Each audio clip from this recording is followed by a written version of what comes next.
Yes, even the act of raising my right arm there to indicate raising the... I've done my back in.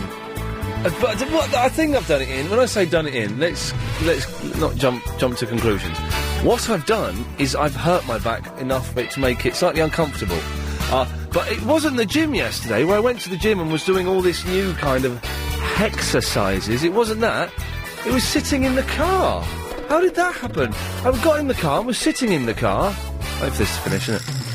And was driving along, and then suddenly thought, oh, my back started hurting. And it's just through being in... Can you put your back out through being in a car? Is that possible? The right-hand side, sort of... just there, I'm pointing to it. It means nothing to you, London, at all. I know, and I'm sure you don't care. Why should you care? But it kind of hurts. Now, it's me. I've got the gym on Saturday. Am I supposed to cancel it, or do I work through it? Oh... 0870 90 90 973. If we can get, like, a lady masseuse to come in today and give me a good rub on the radio and sort it out, that would be good. We can do that, Chris, can we? Lady masseuse. Come in today, and there's no money in it. Yeah, nothing in it. I'll give you a book about lady wrestlers. Got that in my drawer downstairs. Good. 0870... 9090973 is the phone number. So as a result of that, it's kind of just making me feel a little bit, grumpy. Bit grumpy, just like a grumpy old man. Now I know why old people are so miserable, because they're in constant pain. Constant pain and and that converts into grumpiness and misery. I'm going to make... I know I rail against the elderly. I'm going to make such a good old person. I am not going to waste one moment of my old age. I'm going to constantly be having a go at people. That's what it's all about, isn't it? And moaning and telling people my age and saying I was alive when the Falklands took place. Chris, were you alive when the Falklands happened? Was that in the 90s? No, it was it was about 82 or something. No. You weren't alive... when the Falklands happened. Isn't that incredible? I was about 9 or 10. I could probably have been called up for service. I could have effectively served in the Falklands. Anyway, irrelevant. 0870 90 90 973 is the phone number. Lots of stuff that we need to talk about. Now, very quickly, tomorrow should be Music Thursday. Again, it's being postponed to Friday. Music Thursday on a Friday. And it's Rick Wakeman. So it's happening on Friday. So chill out. And coming up later on in today's show, hear what happens when I got to meet Mark for 22 minutes, and have him buy me a drink, and more on that later on. But there's one thing I needed to learn today. You see it quite often on programmes like The Ricky Lake Show. A friend of mine was doing it today. Chris can do it. I can't do it, okay? It's, I don't know how to describe it. It's the head waggle. I can't do it with my bad back, anyway. It's when you do the head waggle. Chris, show Helen what I'm talking about with the head waggle, because I can't do it. And from that movement that she was making, she obviously doesn't get it. Yeah, don't keep putting your hands over your head. I don't know why you do that. But it's the head waggle. And if you don't know what I'm saying, the best way to describe it is imagine a finger raised and the word saying, girlfriend. Imagine those words, and that should give you an idea of what the movement is. So it's the head is... Nothing moves apart from the head, which goes from left to right to left to right to left to right. Chris can do it. Helen's just swaying and looks like she's dancing in 1984 to Gary Newman's hit Cars. That's what it looks like. 0870 9090 I don't know how you're going to describe doing that over the radio, but maybe at some point today we could have a masterclass in the head waggling, which I would love to be able to do. Would love to be able to do it. I think belly dancers can do it. Is there anything less erotic than belly dancing? Have you seen belly dance? There's a place in Hampstead. I think it's a Moroccan place. And Moroccan food is cack. It's awful. It is awful food. It's all couscous. If you're vegetarian, it's just you just have couscous, and that's it. And maybe a hookah pipe.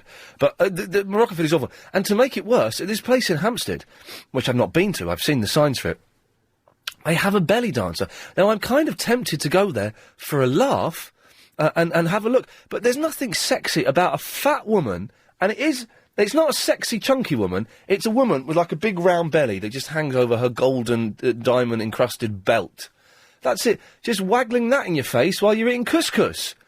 Doesn't do it, but they teach courses, don't they, on how to be a sexy belly dancer. If anyone's ever belly danced, Well, you're a fool, but give me a call. Or if you're a man or a woman that finds it erotic, oh, God, no.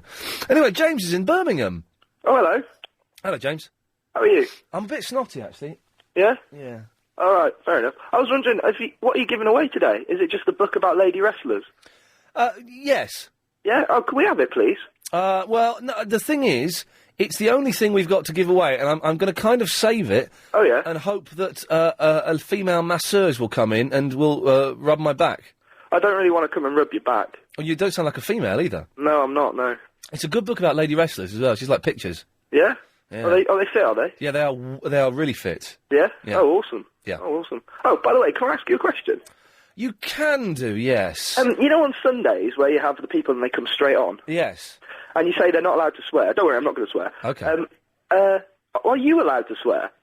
Well, now, that's an... Because you called someone, and he was an idiot, but you called him a something head. I called him a dickhead. For Richard, yeah, you did. Are you allowed to say that, are you? I can say dick, yes. All right, okay. We were just wondering. No, dick isn't swearing, but there is. Well, now it's difficult because the rules are different for radio than they are for TV. On TV, you have the watershed, and after 9 o'clock, you're allowed to swearing, and as the evening progresses, you're allowed heavier and heavier swearing. And there's a brilliant list. If you ever do a TV show or a live TV show, there is a list of swear words in order of importance. Oh, really? And number one is obvious. The worst word. Is the worst word. Number two is MFI salesman, if you know what I mean. Yeah. But there are some slight light words that are in the top 10 that you wouldn't think were that bad. Oh. But for radio, it's different, and the rules are slightly different because in theory, more people have access to radio.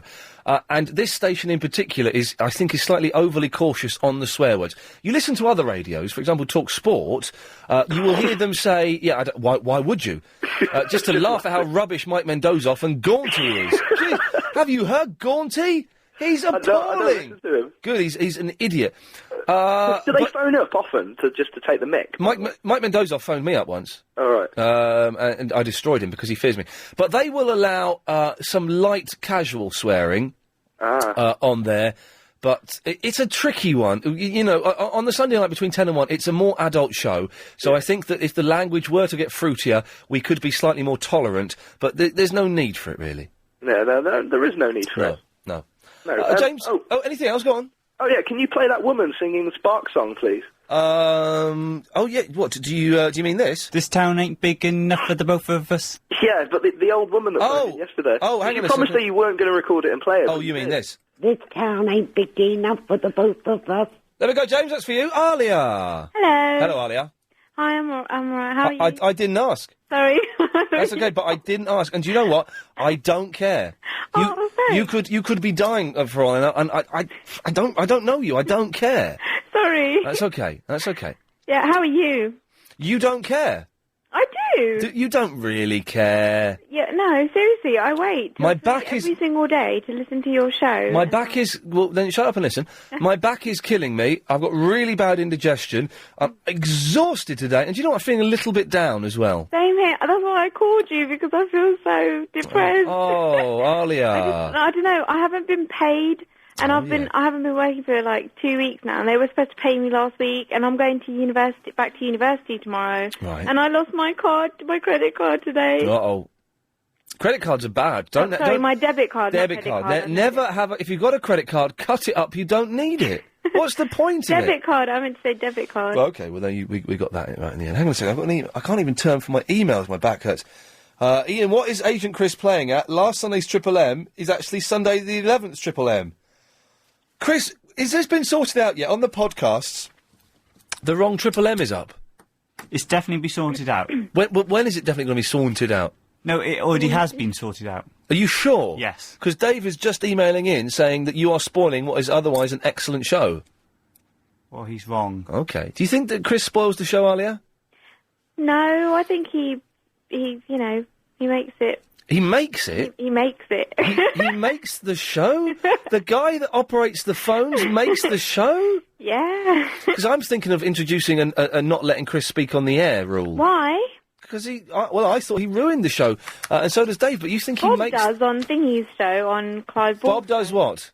He talks on... He speaks on the radios off, yeah. Oh, well. Alia, thank you for that. It's time now to get the latest LBC 97.3 travel news with Richard Hakier. Take a look at this situation on the 8th. Email from Alex in Paris. Ian, hello and bonjour. We are talking once again. I'm sending you a photo that we were putting outside of our wine store yesterday. So Alex runs an off licence.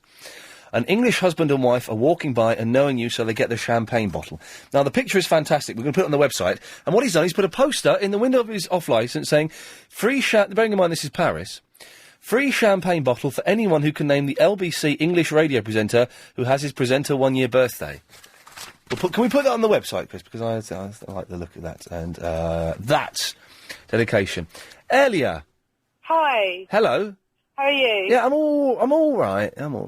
I'm just ringing up because you kind of tarnished all belly dancers as fat and ugly. Now, I don't run a Moroccan restaurant, I run a Turkish restaurant. And Okay. we do amazing food. Right. And we have got the most amazing belly dancer. She has got all the right proportions in the right places.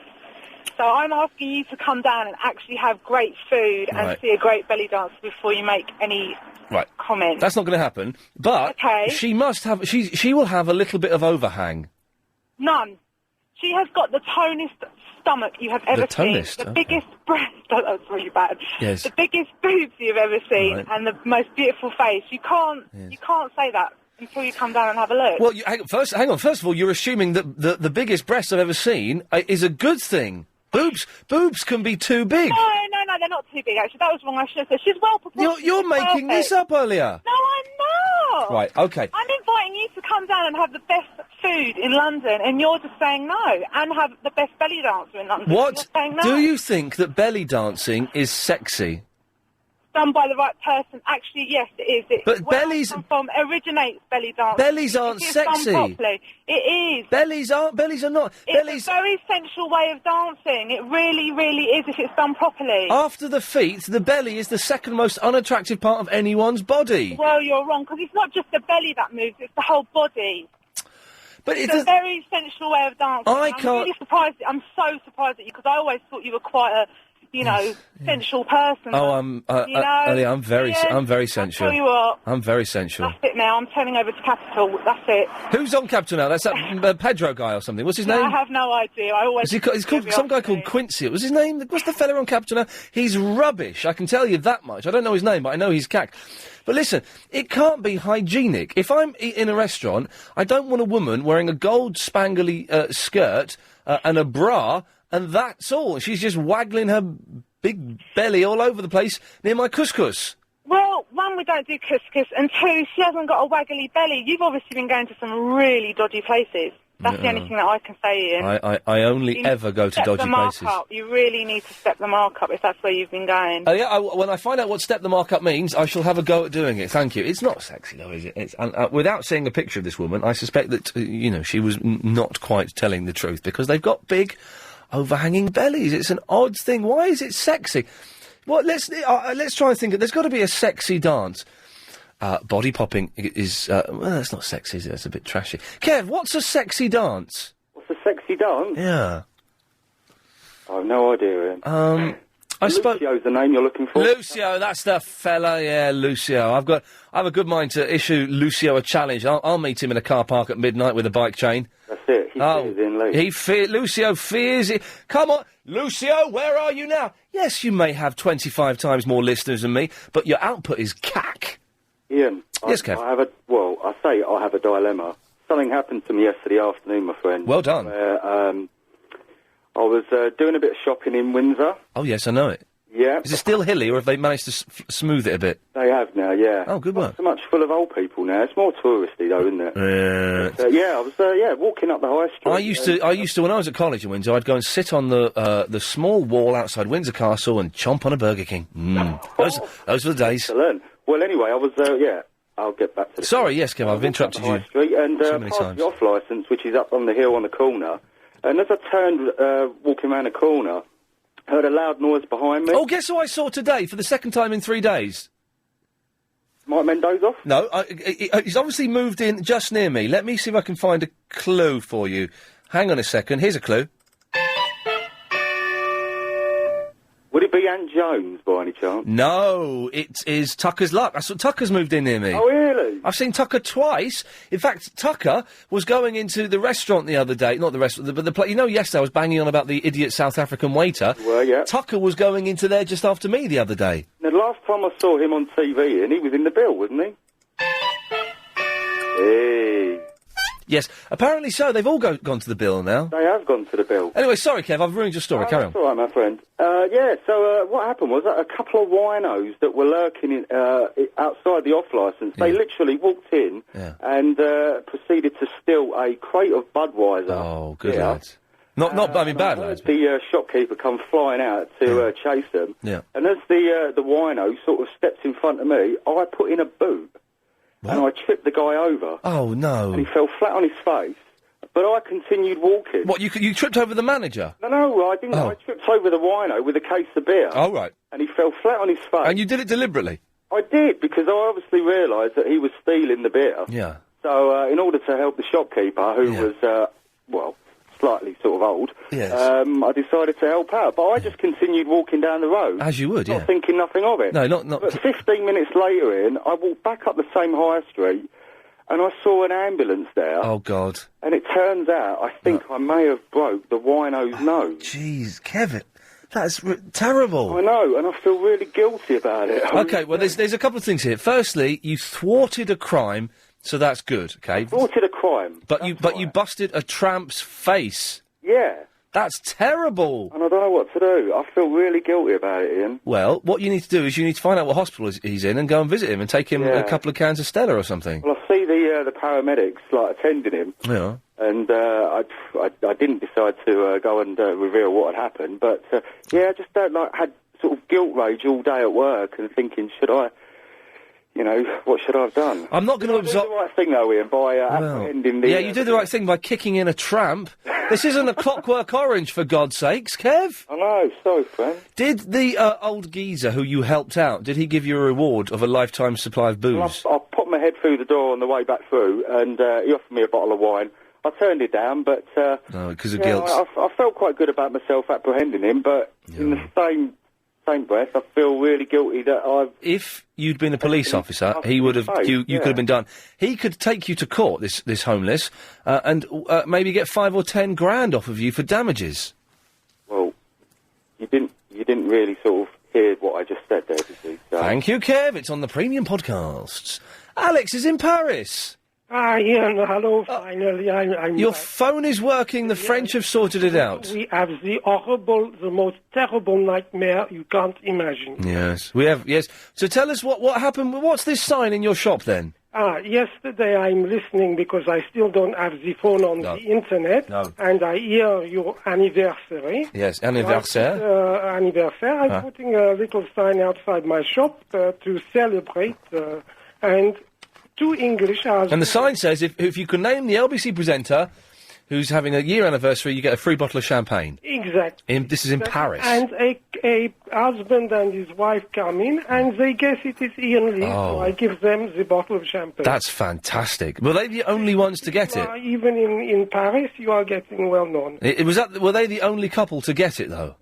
They were the only, because not too many French people are listening yet, but I am spreading the word. Please do, Alex. Thank you. I do. And the other thing for the belly dancer, I have to say, my wife and my sister-in-law, oh God, they are belly dancers. No. When we have a party at our house, they usually, later on, we're putting on the music, and they do belly dancing. They're very good. Do they dress up sexy? Or do they just roll their jumpers up? My sister-in-law has the proper belly dancing outfit. Oh, God, it's just such an... and it is not so much... the dance is quite erotic, but it is the music and the fact that you have a few drinks. Yeah. And, What kind of music is it? Is it... has to be Middle Eastern music. Is it this sort of stuff?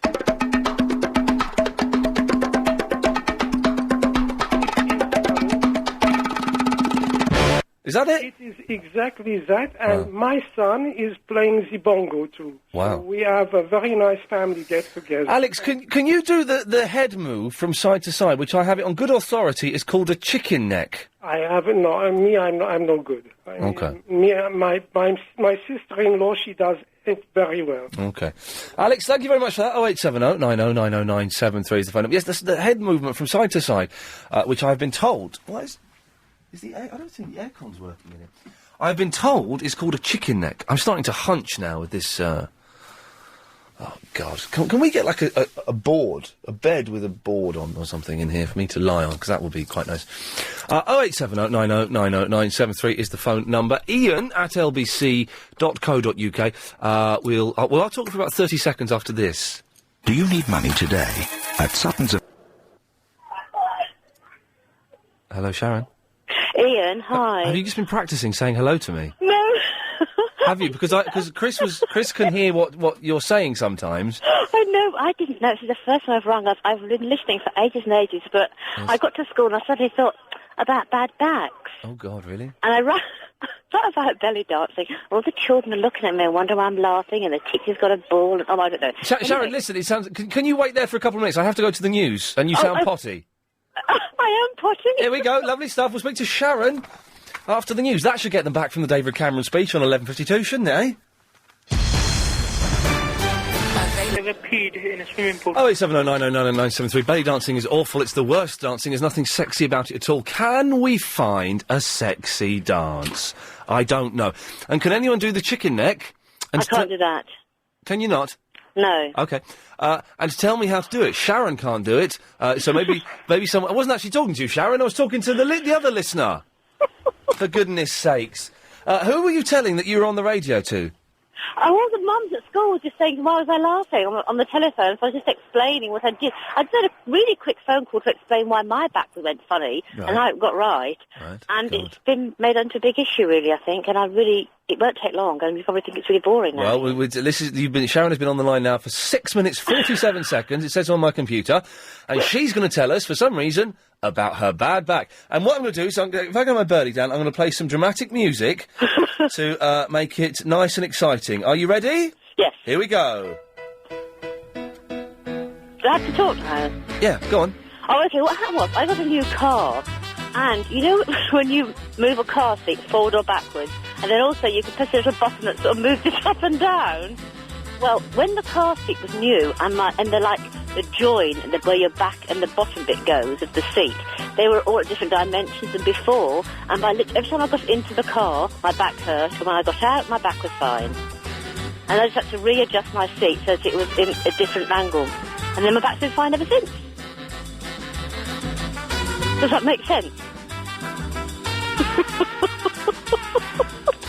No, the teachers are looking at me now, so I really probably have to go. I'm hiding behind the car. And my son's really embarrassed. He's only 8, but he's very embarrassed, so I have to go. Okay. Hi. I'm trying to listen. Hang on. Can I go now? Okay. There's a slight delay, isn't there? I can hear it now.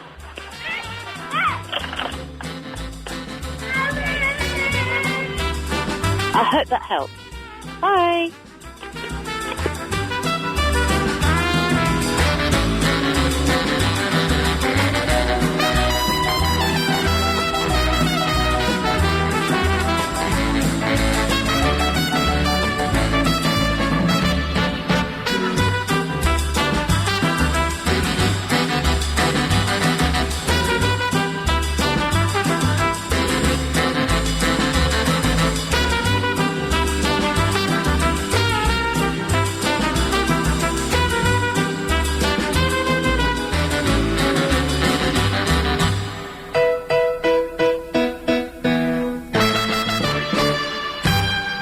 Sleesh is in the Southall.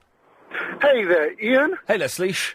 Quick question, what was that piece of music? Because I'm sitting in my car just bopping my head up and down. I have no idea what I'm bopping to. Do you know, I don't know. I got sent it ages ago. I only just found it today because I was going through my emails and I deleted... I don't know.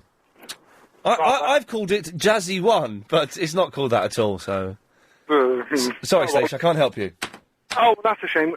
Ian, you're looking for the greatest dance in the world, right? Well, I'm looking for the sexiest dance. Okay. Well, the salsa is actually the sexiest dance in the world. Oh, now, you know, there could be something in that. By the way, you know we started at 3. Were you listening to me on this station, or were you listening to David Cameron on 11:52? Oh, man, at 3 o'clock we switched to your station religiously. Good lad. So I was worried. I know that David Cameron's speech has just finished. I was worried that for the first half an hour of the show, everyone would be listening to David Cameron on 11:52, our other You know what? station. Tomorrow I'm just going to tune into JLB, because JLB has this thing that David Cameron has no point. He has no policies. He's just sort of there to take up space. Oh, and he was proved wrong today, because David Cameron said something about hospitals. Apparently so. No, I didn't hear it. So. He's still his wife. I can't work out if David Cameron's wife is very pretty or very plain. I haven't actually seen his wife. She's better than him, but sometimes she looks a little bit pretty, and sometimes she looks really, really plain Jane Superbrain. And I can't work out which it is. Look, there they are snogging. It's a tough one. She's got nice teeth, but that's teeth don't make a woman, do they? Ooh, no, not teeth. Well, if anyone could tell me, one or the other, is David Cameron's wife hot or plain? 0870 9090973. Anyway, Sleesh. How are you, Ian? Besides your back pain. But my back hurts, I'm a little bit down, I'm tired, you know. Have you ever done the tango? Oh, God, what's that smell? Hang on. The tango, it's a dance. God, you know marker pens, you're not supposed to sniff them, are you? No. Then why do they make them smell so delicious? There's 2 new whiteboard markers in this studio. Yeah. I wonder if the blue one smells as good as the red one.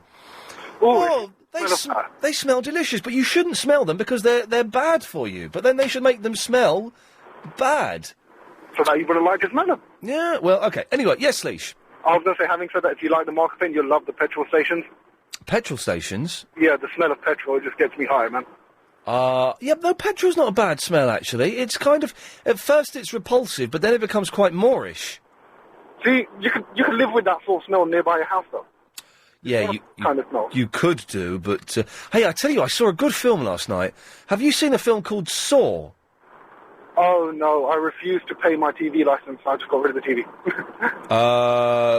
So you got rid of the TV because you don't pay your TV licence?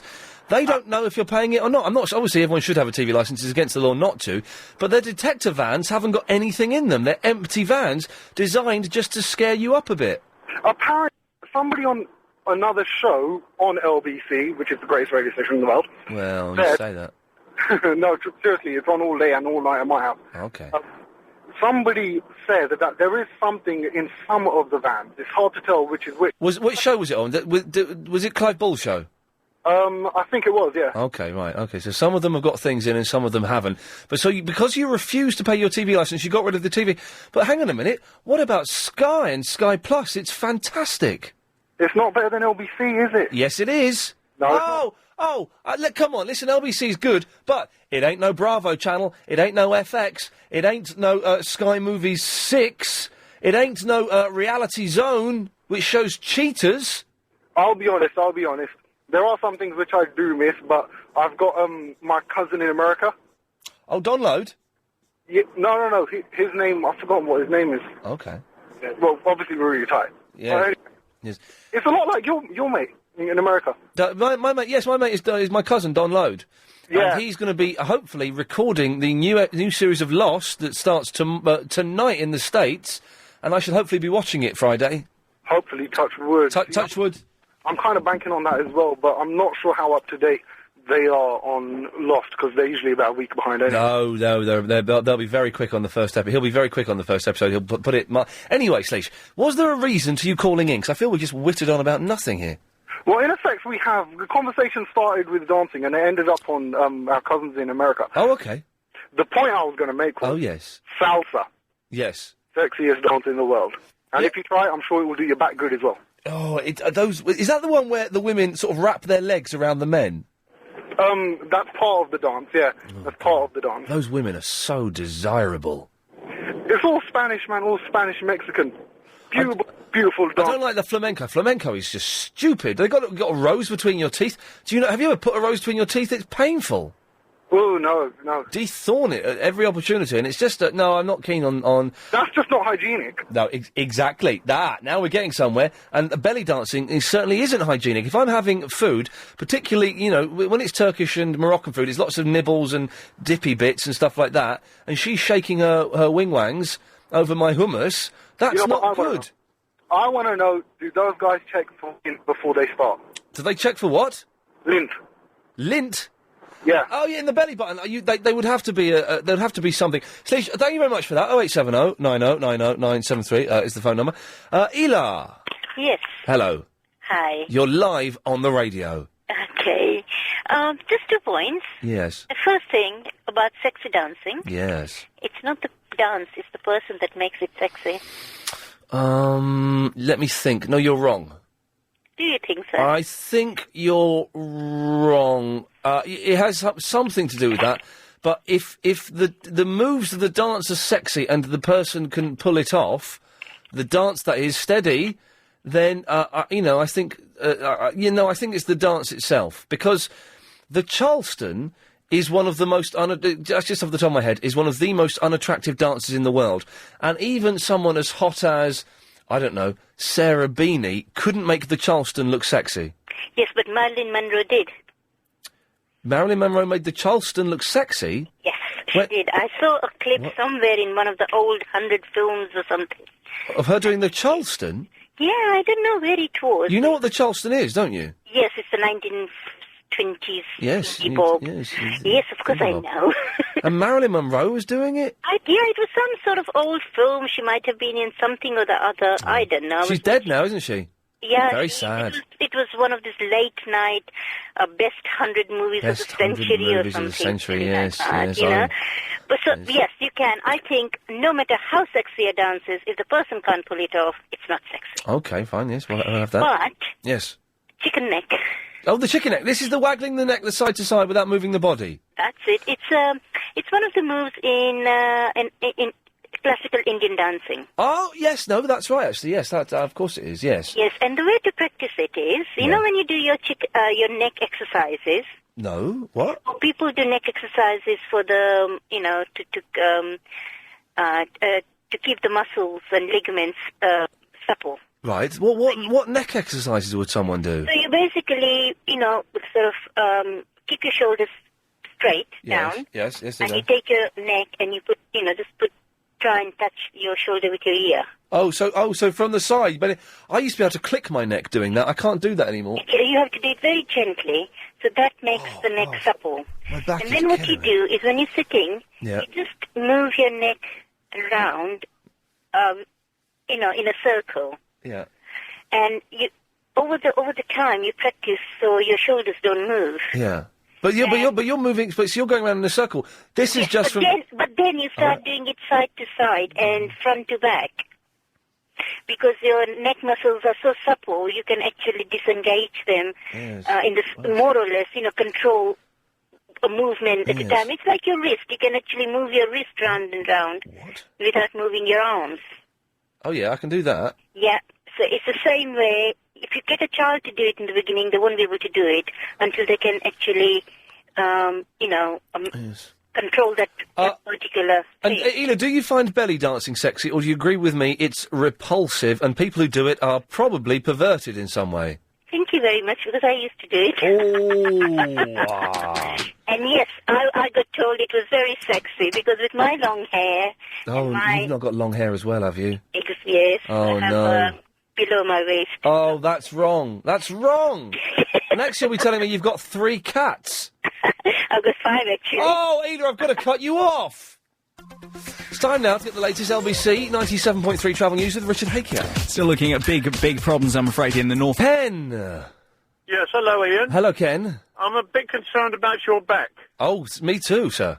I think you'll find that it's deriving from your car seat. This is the second one. It says it's not the fact, because the thing is, I went to the gym yesterday and I did a whole new routine with my trainer, but it was fine after that. It's only today, a day later, that it's hurt. So it can't be the gym, can it? Well, I don't know what sort of exercises you do, but it is a known fact. Actually, yes, a lot of cars Ken. can give you backache. Yes, Ken. Do Peugeot 205s give you backache? I don't want to mention any particular car, but the smaller the car, the worse it is, because if you don't adjust the seat right and your legs are not straight out, say, and your back is now not straight, you can have a lot of back, especially in the lower back. This is in the higher back, and I've been driving this car for 2 years, and it's odd that it's taken 2 years for it to... Well, I don't know then, but it is normally car seats that can give you trouble unless you move up to the dearer bracket vehicle. OK, Ken, thanks very much for that, I suppose. Useful. Barnsworth. Hi, Ian. Hello, Barnsworth. Hi, how are you? Yeah.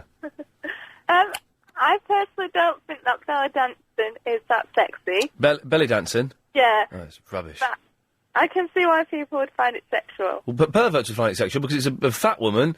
Someone sent me a picture of a belly dancer, and this woman looks about 60, and she's just bent over, looking bored. The people...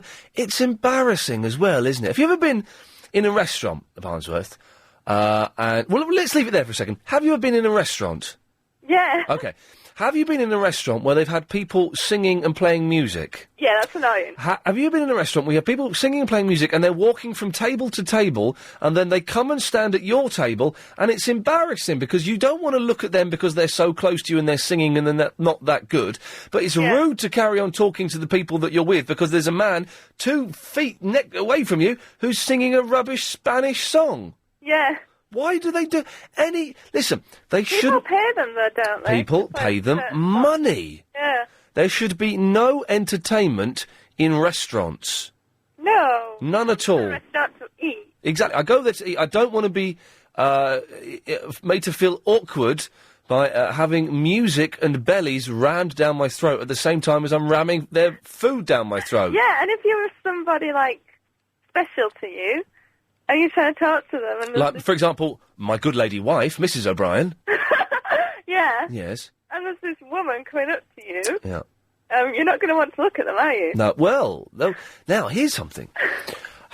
If you're going out with someone in a serious relationship or you're married to someone, are you still allowed to look at other people? Because women can control looking at other people, men can't. Yeah, men are forced by their genetic programming to, if they see a sexy woman, and if she's a sexy woman wearing tight jeans, or if she's a bit rough, or even if she's nothing special, men are genetically programmed to look at them as you drive past. Your eyes lock on them, and you look at them as you drive past. And if you see them from behind, we're even more genetically programmed to drive past them and look back and see what their face is like. Yeah. But women can avoid that because they are different to us. Yeah, they get... But then why do you girls get upset if we look at girls? Because we can't... It's genetics. We can't beat it.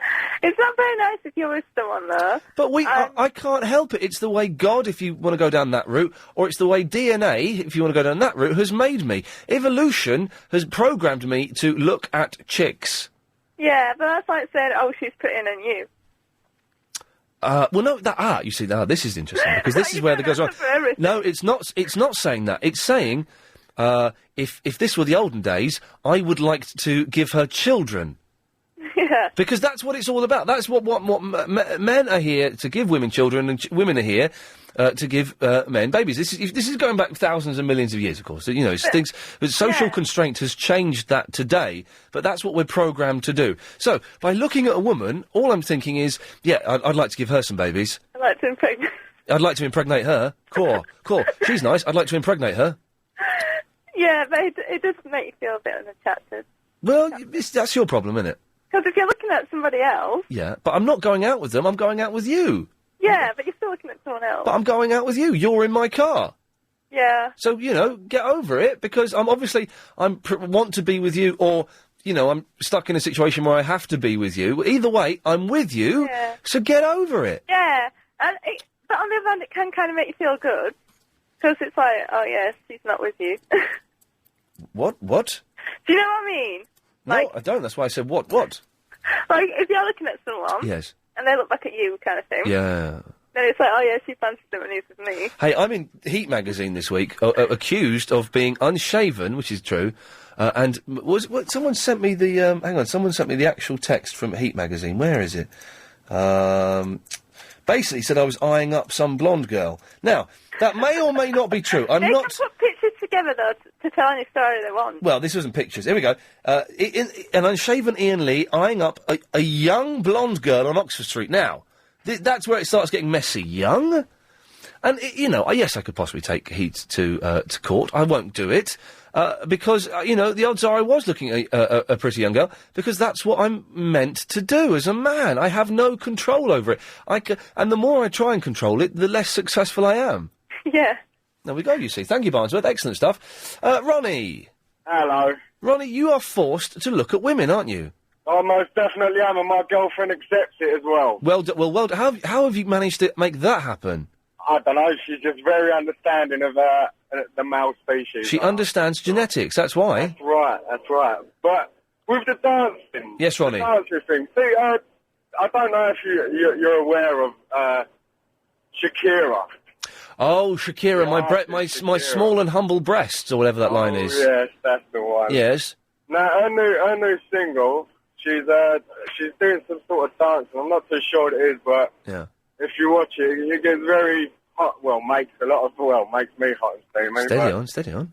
But, yeah, it's pretty sexy. So you've just phoned up to say that Shakira's sexy? And the dances she does sexy. And plus, I've rung up to say about men looking at women. Well, Ronnie, have you done all those things? Yeah, yeah. Oh, God. Good lad, there we go, thank you. So what shall I buy? Perhaps a flashy new watch. Hi. Hey, Mac. What was the problem with motorcyclists then? Oh, yes, well done. Thank you for reminding me. I did mention that, didn't I? Yeah, they don't know how to drive and they don't know the rules of the road and they should be banned. No, I don't know. That's rubbish.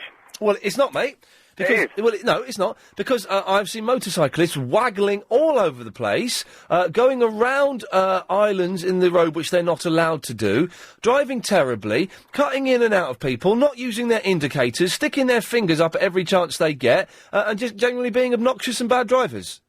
Right, well, I can talk from 2 points of view, because I drive a car and I drive a motorbike. Okay. But ultimately you're a motorcyclist, so you're going to be talking from one point of view. Now I am, yeah. Yeah, we go. Lovely. So, yes. But as an understanding driver as well. Oh, okay, right. Okay, so I'm looking at both ends of the spectrum here. But you're not. Oh, I am. Well, you're not, really. But you're not, but go on. Okay. And also, I'm an ex-driving instructor. Oh, God, here we go. Okay, so... From a motorcyclist point of view, yes, I think drivers are the most inconsiderate people on the road because they do exactly what you've just said. They've got no consideration for motorcycles. Incorrect. I'm going to stop you, Mark. I'm going to stop you there because that's incorrect. Hang on, I listen to your opinion. You've made a point. I'm going to come in there. The number of times I've seen drivers stuck in traffic moving out of the way so that motorcyclists can get past them. They do it all the time. Do that. They all do it. No, because half of them don't even sit there looking in their side mirrors to even acknowledge that there's a motorcyclist there, because... You can't miss a motorcyclist because they're making so much noise, and they come up right up close. A number of times I've had my wing mirrors clipped by motorcyclists because they think they can get through that tiny gap. Okay, well, how many times have you seen when there's a big queue of traffic, all the cars are lined up behind each other, a motorcyclist is coming up on the outside lane, and the driver thinks, oh, I can't sit here waiting for this, and just does a U-turn in the middle of the road, motorcyclist over the bonnet. Oh, I forgot to look over. How many times have I seen that? Yeah. None. I've never seen that. I avoid that. On every journey I make on my motorcycle, I avoid at least 3 serious accidents. Shush. Now, come on, let's not exaggerate. You're back. You're back. What gives you the right, though? No, hang on a minute. You can't just say... What gives you the right to think that you are better than car drivers and therefore can go on the outside, can go on the opposite side of the road, which is what you do, go around traffic islands to get to the front of the queue? Queue at the back like the rest of us. Yeah, but that's why we're on a motorcycle. We don't want to sit in all that traffic. We want to just go on the outside and in and out the traffic. You know, we can still do that safely. All the stuff that we do is allowed on a motorcycle test. Tough. Right, go on, talk about the back. Okay, the back. Right, you've been down the gym. You just said you've done a new routine. Yeah. You've obviously sort of put a little bit of stress on one of the muscles that you don't normally use on your gym routine. Yes. And 24 hours... You know, a little bit of stimulation to the muscles give you a bit of discomfort. It's nothing to do with driving in your car. It's nothing to do with driving at all, is it? But should I be doing anything to make my back better? Go down the gym and go and do it again. Oh, you are having a laugh. I'm booked to do it on Saturday, so I suppose I'll have to. But can you do... You shouldn't really do exercise if you've got a bad back, but then it's... Oh, I don't know. 0870 9090 973. Motorcyclists are the worst people to use the roads. They don't understand the basic laws of the road. We'll talk more about this after the latest LBC 97.3 news. Show on 97.3, my kids are now eating properly. Yeah, that's a fact. Don't forget it. 0870 9090 973. All the lines are busy at the moment, but, so you'll just have to keep trying, I guess. It's one of those days. Okay, a quick recap, because I know a lot of people were listening to Cameron doing his speech on 11:52, which is now finished, and they probably got bored of the... Oh, look, it's Susie Dent. Susie Dent. Is that Susie? Yeah, she's looking hot, man. Susie Dent's looking hot. Carol's looking hot. That contestant's looking hot. I'd go and watch Countdown if I were you. I'll be honest with you, because there are 3 hot women on there. Anyway, belly dancing is not sexy. We're trying to find the sexy dance. So far, we've got is salsa, which is kind of all right, but I'm not 100% convinced. No one has taught me how to do the chicken neck yet. Can you do it? If you can, and you can describe how to do it, 0870 9090 973. And motorcyclists, seriously... Oh, God, they're awful. There was one guy the other day waggling all over the road. Just atrocious drivers. We don't need them. They think they're so superior because they can go on the outside lane and get to the front of the queue before us. Well, I'll tell you what, get to the back. Wait at the back. Leslie! Hi there. Hello, Leslie. Your bad back. Yes, sir. I'm not a qualified physio, but I've spent the last 5 months having treatment from whiplash. Oh, blimey. And... Oh, do you know what? I just suddenly really needed a wee. I just sat funny, and I think my belt pushed on my bladder. Do you ever get that? I just twisted a little bit, and my belt went, and it's just pushed on my bladder, and I really need a wee. Anyway, sorry, Les, that's very rude of me. Carry on. That's all right. You were saying, was your bad back today caused by what you did yesterday? Yeah. Well, my physio explained to me when I asked the question, why can I still do things and it doesn't hurt and stop me from doing them? Yes. But the next day I suffer. Yes. He says it's because it's inflammation and it takes time. Uh-oh. So you do what you do, yeah. Your muscles get inflamed, and then the next day it bites your back butt. Your back what? It bites your back. Okay, right. You don't get pain straight away. No. It takes time. Okay. But then again, it should wear off by the next day. So it should be gone by tomorrow? Should be. Because it's fine. I mean, I'm very, very stiff. I can't tell you something, my buttocks are so stiff. Because of all... These exercises they make you do are insane. There's lots of bending and stretching and bending at the knees and dips and thrusts and all this. And my bum is in agony. Absolute agony. Do you therapist at all? Sorry, Leslie, your line is awful. It keeps dropping in and out. Do you see a physiotherapist at all? No, I don't. I occasionally see an osteopath, and I might go and see an osteopath for this, because Well, get him to check out what exercises your man's giving you and see if it's appropriate. Okay, Leslie, I will do that. Thank you very much. There we go. Evil laugh there. About to do an evil laugh. We managed to cut her off before I had to hit the evil laugh button. Eduardo! She was bossy. Yes, wasn't she? Quite. Oh, I thought you were a patron of the arts. I'm very disappointed in your comments about Spaniards roaming a restaurant singing songs. Oh, look at that.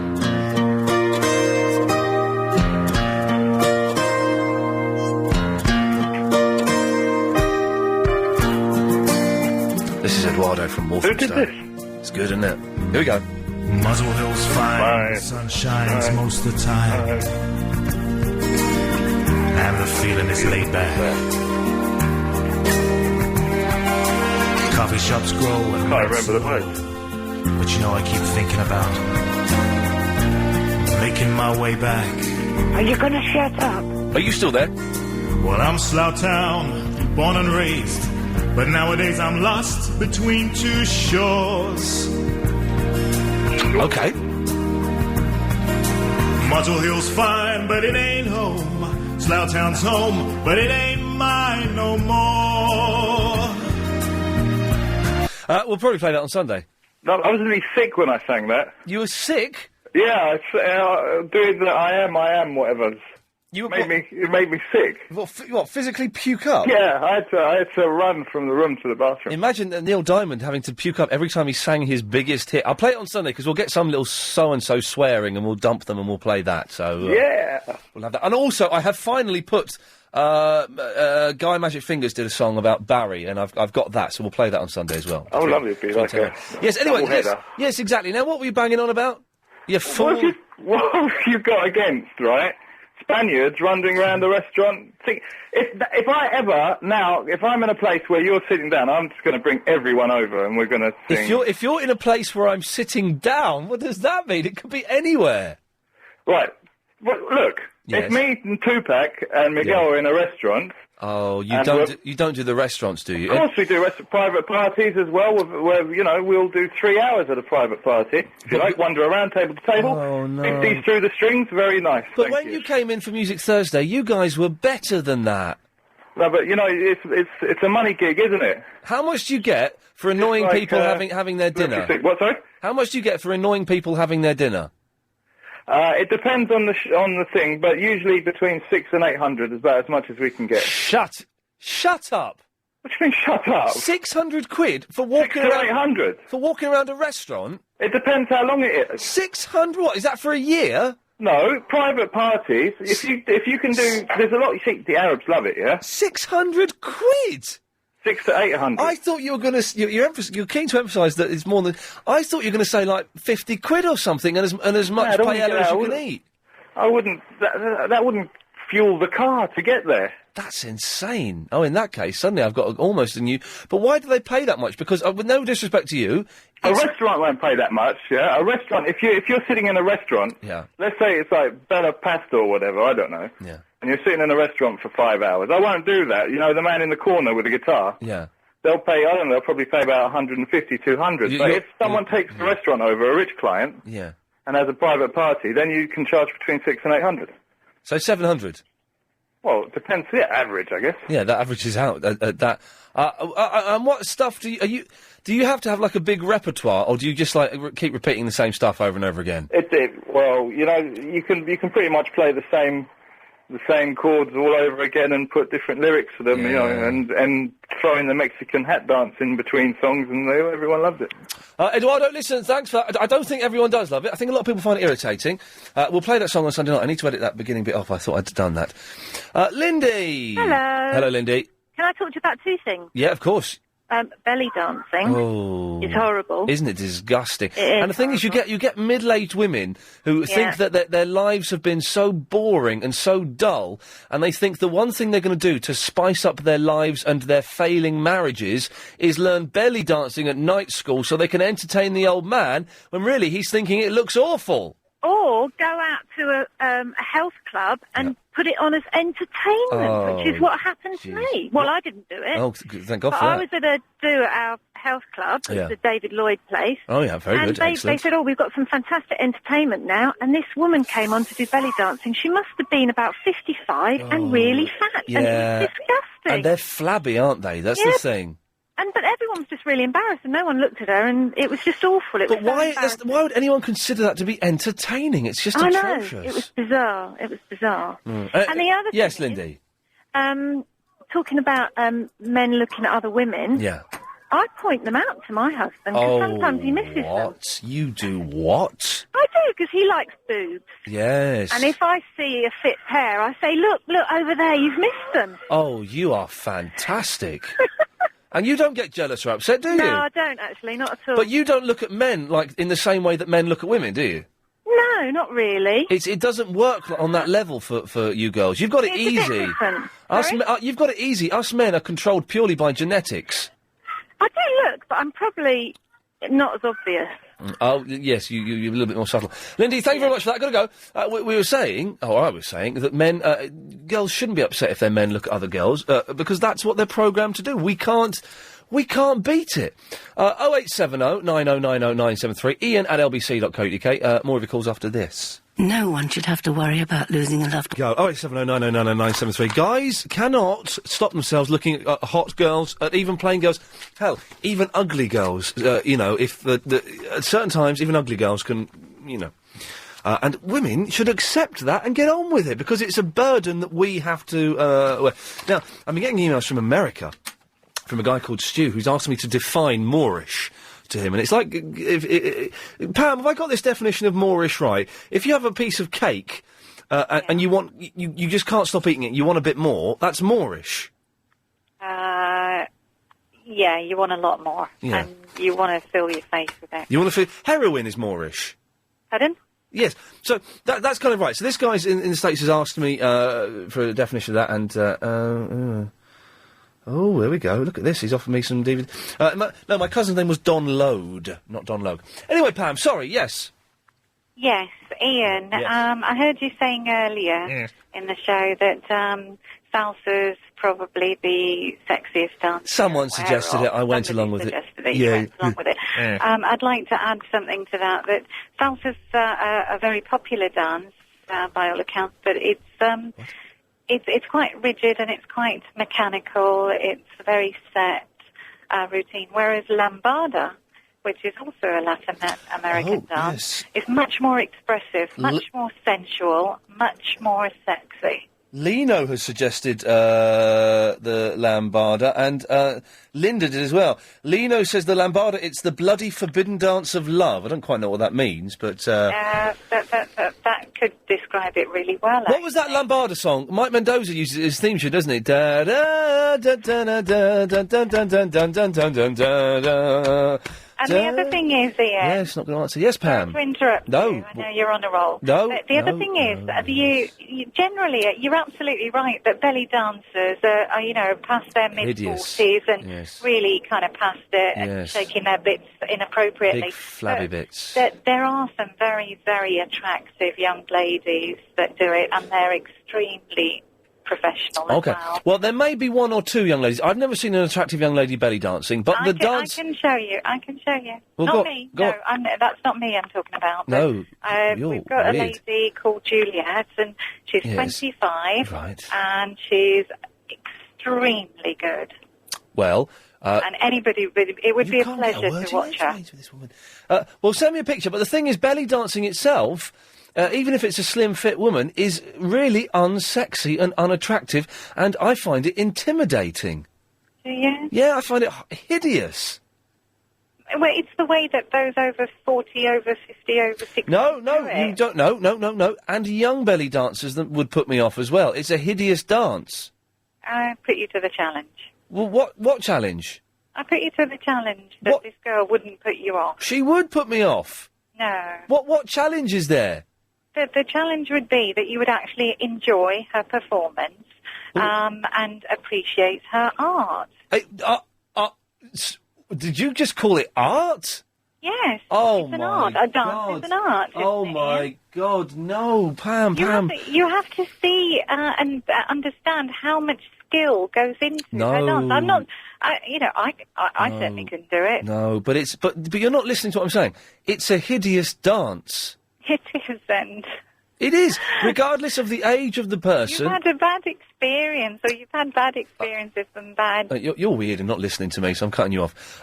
It's a hideous dance. Do you know what I mean? I've not had a bad experience. I've seen lots of belly dancers in my 33 years of life. God, why did I say that? That's made me feel miserable. Pauline! Hello, Ian. Actually, listening to that, Shakira does belly dancing, doesn't she? Well, does she? Yeah, isn't it the hips don't lie or something? But is that belly dancing? Though? That's just wiggling about in a tarty way.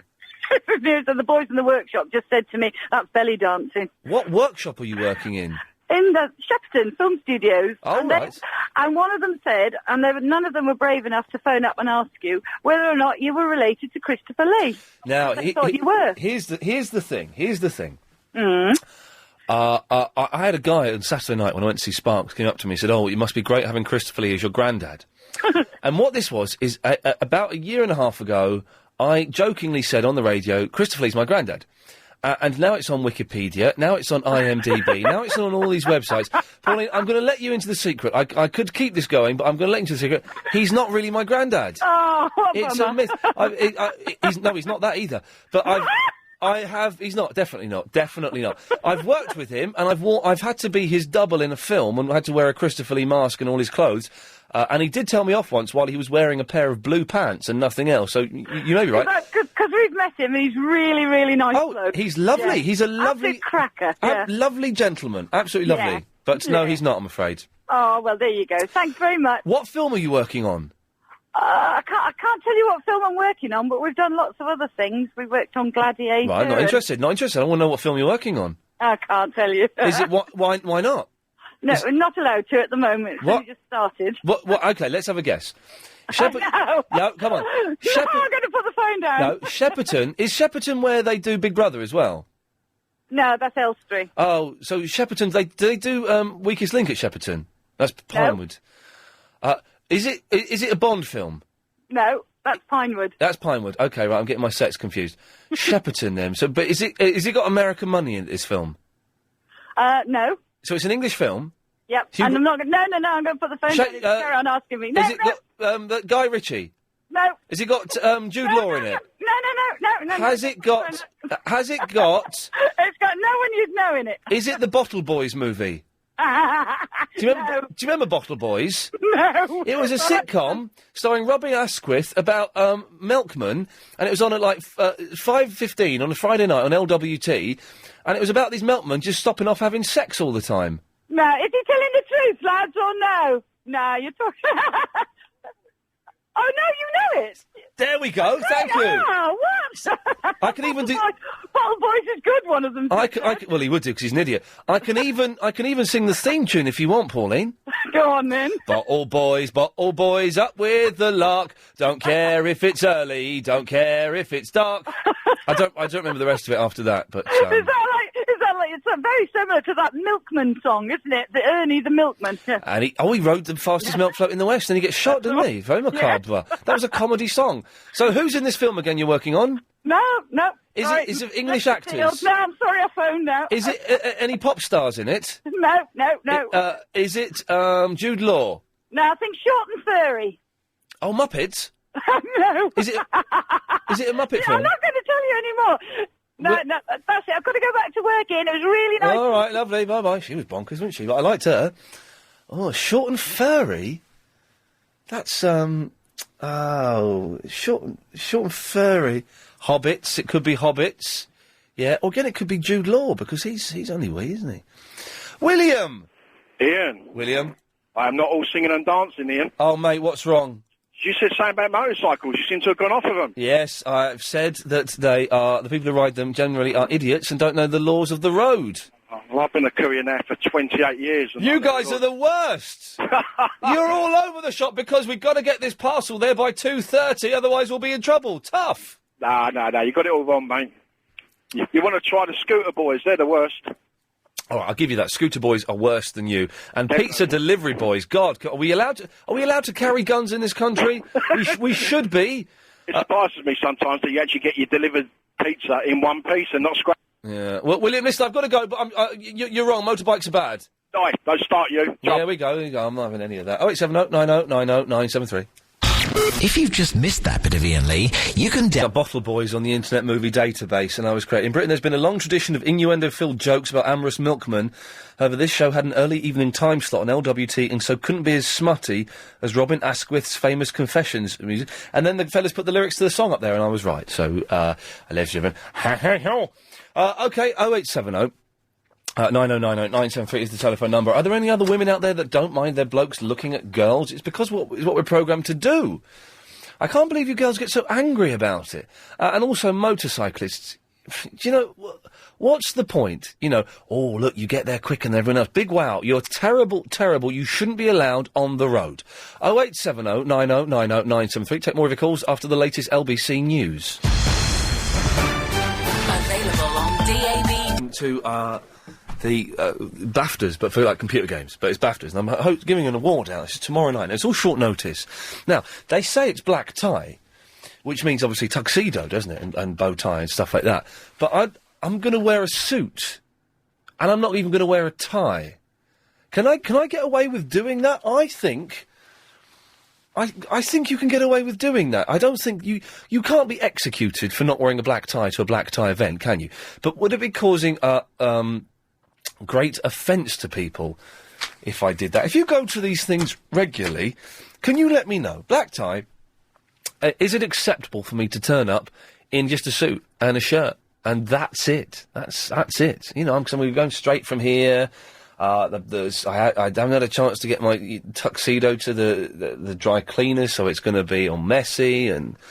Oh, God. 0870 9090 973. Your words would be appreciated. Joe is in Norwood. Hello. Hello, Joe. I would say you'd have to look into Heat for that. Check out the other stars and what they're doing. Obviously, you're a starian. Well, yes, you're absolutely correct. Hey, Joe, you know Norwood? Is there a South Norwood? I'm not actually in there at the moment because I drive around a lot. So okay. whenever I ring in, I'm in different places. Oh, so you don't live in Norwood? No. We have this old guy called Philip who phones in quite a lot, and he claims to be from South Norwood, but I don't think South Norwood exists. I don't know. Okay. Philip, you got off lightly today. Oh, thank you. Yeah, well done. Anyway, Joe, what can I do for you? Well, I just wanted to phone in with a rant, really. Oh, okay, go ahead. It doesn't have anything to do with what you were talking about. Brilliant, then. Would you like some rant-type music? Yeah, okay, yeah. Let me find some music that's kind of ranty. Hang on, was this ranty? Hang on. Yeah, here we go. Okay, this is your music. We'll bring it down quite a bit. Joe, away you go. I just get so irritated with old people who go shopping in supermarkets on the weekend. Why can't they during the week? It's not like they've got anything else to do. I've got 2 kids and I work full-time and I need my weekends to go shopping and get food, and I don't want to have to be interrupted in my shopping by old people who can't manage the shopping trolleys, fumble for coins at the cash desk, and really shouldn't be allowed out at the weekend, and that's the end of my rant. Well, it's funny you should say that, because we do have an old man on the line. Philip, you'll come back to This Is? Good afternoon. Can you repeat that, please? God, see, this is it. They can't hear as well. Joe, go on, repeat it to Philip. No, because I've lost my thread now. I've only lost my voice over the last couple of days. Are you from South Norwood? That's right, yeah, downtown South Norwood, yes. What I wanted to say was, I think old people should shop during the week and not in the weekend, because they haven't got anything else to do during the week. No. I can assure you that, men, us men and elderly people are very good shoppers. We know what we want. We get in, get it, and get out. Yeah, okay. Some of you may be good shoppers, but at the end of the day, you're filling up the supermarket during the weekend when honest working people with kids... Oh, no. I mean, they block the aisles with their trolleys. They don't know where they're going, where they've been. Who do? What, people with kids? Well, I mean, everybody just appears to me, you stand there, it's worse than I should imagine of being on the M25. Well, if we irritate you so much, why don't you go during the week and let us go in the weekend? Well, we do go during the week, we look for bargains, you see, Well, I look for bargains as well, and that's another thing, right? Old people have got lots of money, so... Oh, wish we had, yes. Oh, come on, you've all got a few thousand stashed away. Oh, dear, I don't know where it is. It's the families working that need the bargains. Joe, thank you very much for that. There we go. She was, Oh, here we go. Hang on, the end of the song. Here we go. Philip, what do you want, sir? Oh, well, I've got the bottle boys for you. Oh, by the way, coming up after your phone call, we do this thing, meet me for 22 minutes and buy me a drink. Yes, who have we got this week? It's a guy called Mark, and we're going to play it after this phone call, OK? Oh, I look forward to that. You'll enjoy it. OK, Philip, yes. Bottle boys. Oh, yes, it does exist, doesn't it? It does exist, and as you mentioned, Robin Asquith, the only other person in the cast who was interesting was Mr. Richard Davis, who was in Please Sir. He was the Welshman.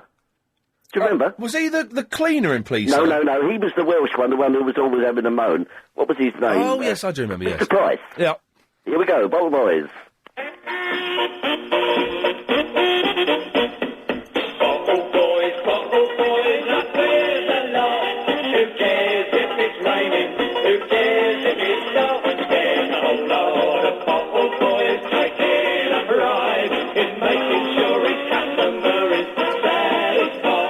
Any more? Yeah, go on, this is great. Oh, it... Got 'em all on the float. Anything you'll sort of started, let us know. Oh, you'll be glad you wrote it when you hear the noise of the rattle of the bottles on the... Oh, boys. Now, Philip, the implication there is when they say satisfied, they mean sexually, don't they? Well, yeah, actually, I thought it was a type of series, Ian. It was a bit like On the Buses. It was a fun series, but everybody got so uptight about it, you know. Well, it's all about milkmen going off and having sex with women in the morning. 1984, it says here. The record was made, so I suppose in 1983.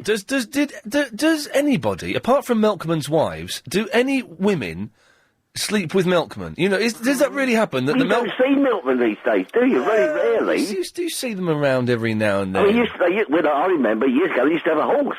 Oh, God, for God's sake. And they're coming down the road and right. they look like the old wagon train. Right, yeah, I've accidentally cut Philip off because we've gone back in time.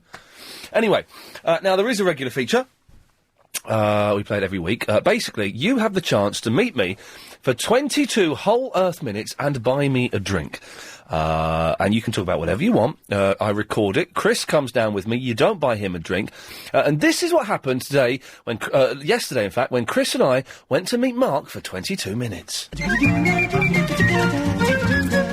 Hello, this is Iain Lee and Adrian Crisp.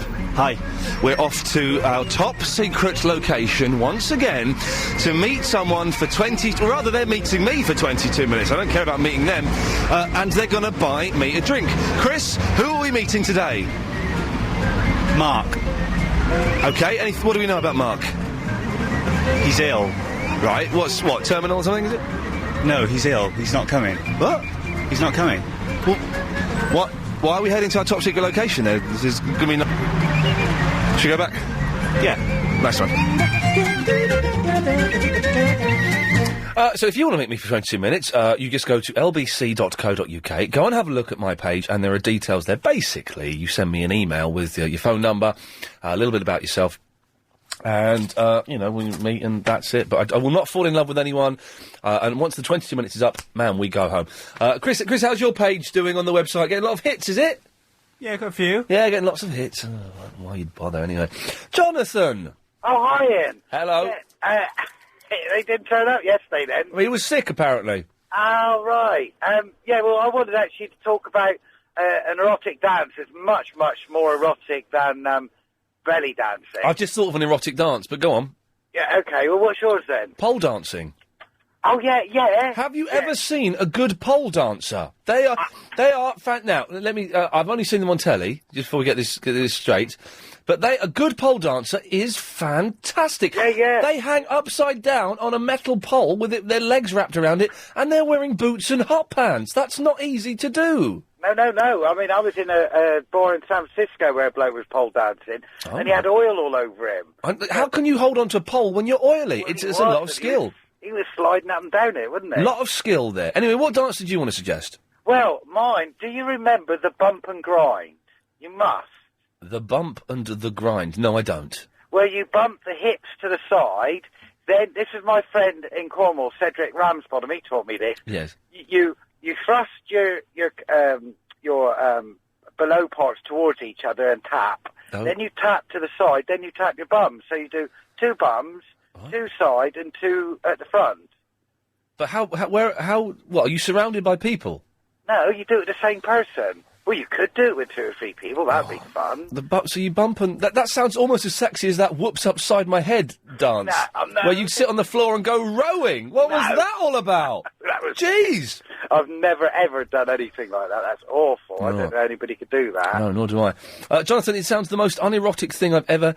The only really sexy dance, I suppose, is when you're doing like a slow dance with someone, but even that's a bit... Dancing is just so overrated, but girls always want to... Oh, come on, let's go dancing. Come and dance with me. Oh, no, I'm sitting here. Go and dance with your mates. Oh, but it's a slow one. Dance. No. But What? they never danced with me when I was younger. They wouldn't dance with me when I was younger. I used to get really upset. My favourite line, a friend taught me, was say, if you ask a girl for a dance, she says no. Sorry, I'm sorry, I didn't see a wooden leg. Hello? Hello? Hello? Hello? I don't know what that means. He's gone now. That's something. Yeah, no, I never got asked to dance at school. Of course I didn't. I was a lanky, gangly idiot. Anyway, 0870 90 90 973 is the phone number. We'll speak to Dean, who's on site, whatever that means, after this. If you could create your own world, what would it... Ian, I keep having sexy dreams about Agent Chris. Am I normal? Please help. I'm tempted to ask Anna Rayburn. Yes, I think you possibly should, because that is weird. Although I had an erotic dream about you once, Chris. Was there pole dancing? Yes, a pole was involved. But it was a builder. 0870 9090 so there's a phone number. I'm going to go to a black tie event tomorrow. I'm handing out awards, goddammit, for whatever it is. I don't know if I'm allowed to say. It don't really matter, but I won't. BAFTA for computer games. And it's black tie, but I'm not going to go black tie. I'm just going to go in a suit. Because it's like, do you know what I mean? Do you know what I mean, innit? So I'm not that bothered. So let me ask you, do I have to wear black tie? Because I've been to black tie events, and there have been people there that haven't worn black ties.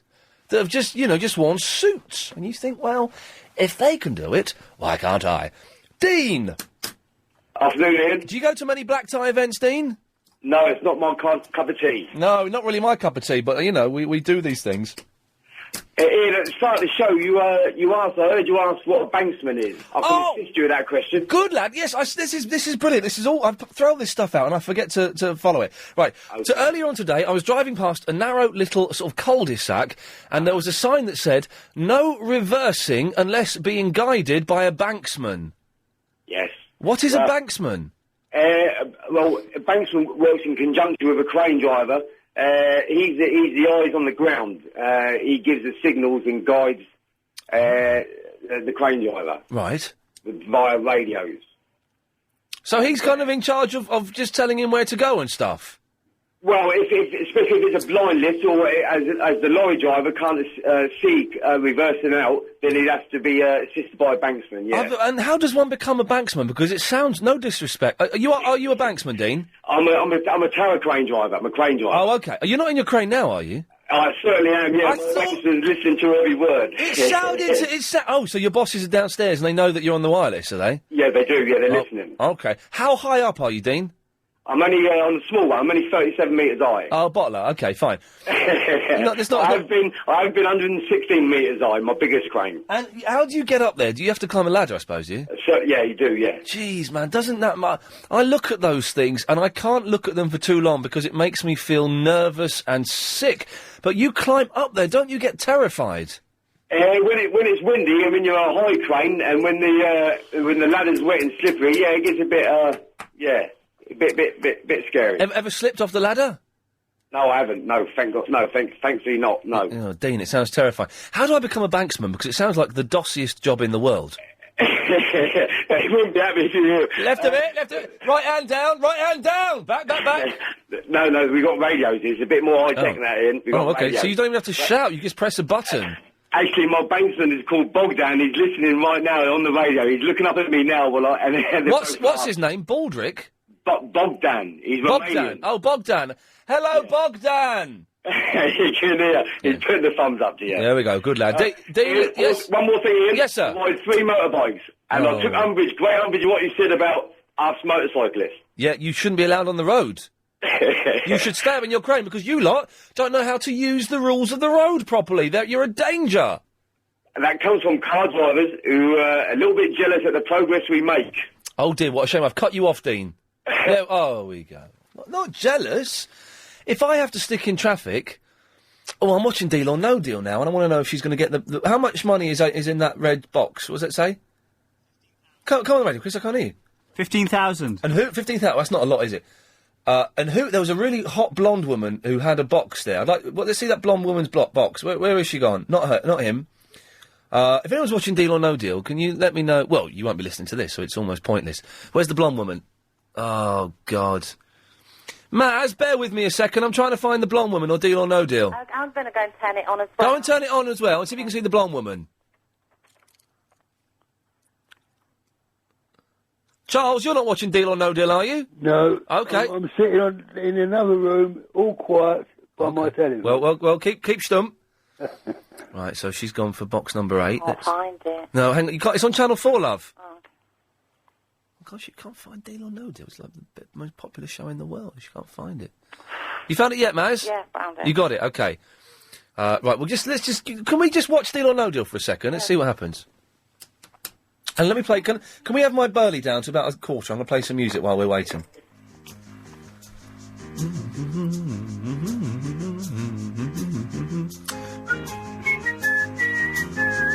I could have done that. Could have done what, Charles? That's the music. Well, no, I've got this. This is better than you.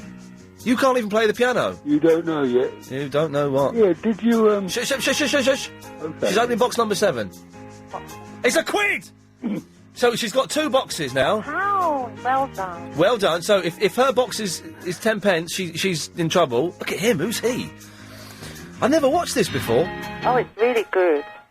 Oh, she's crying. Look at that, silly moo. I know, they all cry. God, it's not even her that's winning, though. She's the woman opening the box. They get very emotional. But why? It's just boxes. They're all idiots.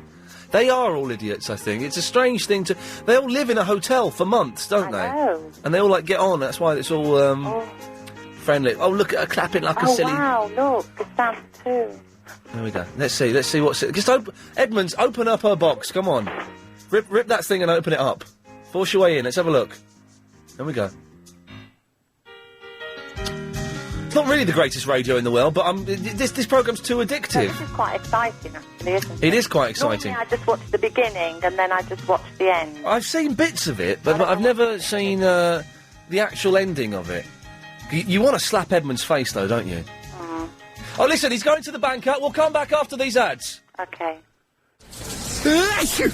Open the box. As soon as she opens the box, Maz and Charles, I'll let you know. Maz, right, what do you want? Actually, I was calling about your dinner suit tomorrow. Oh, yeah, black tie. Yeah.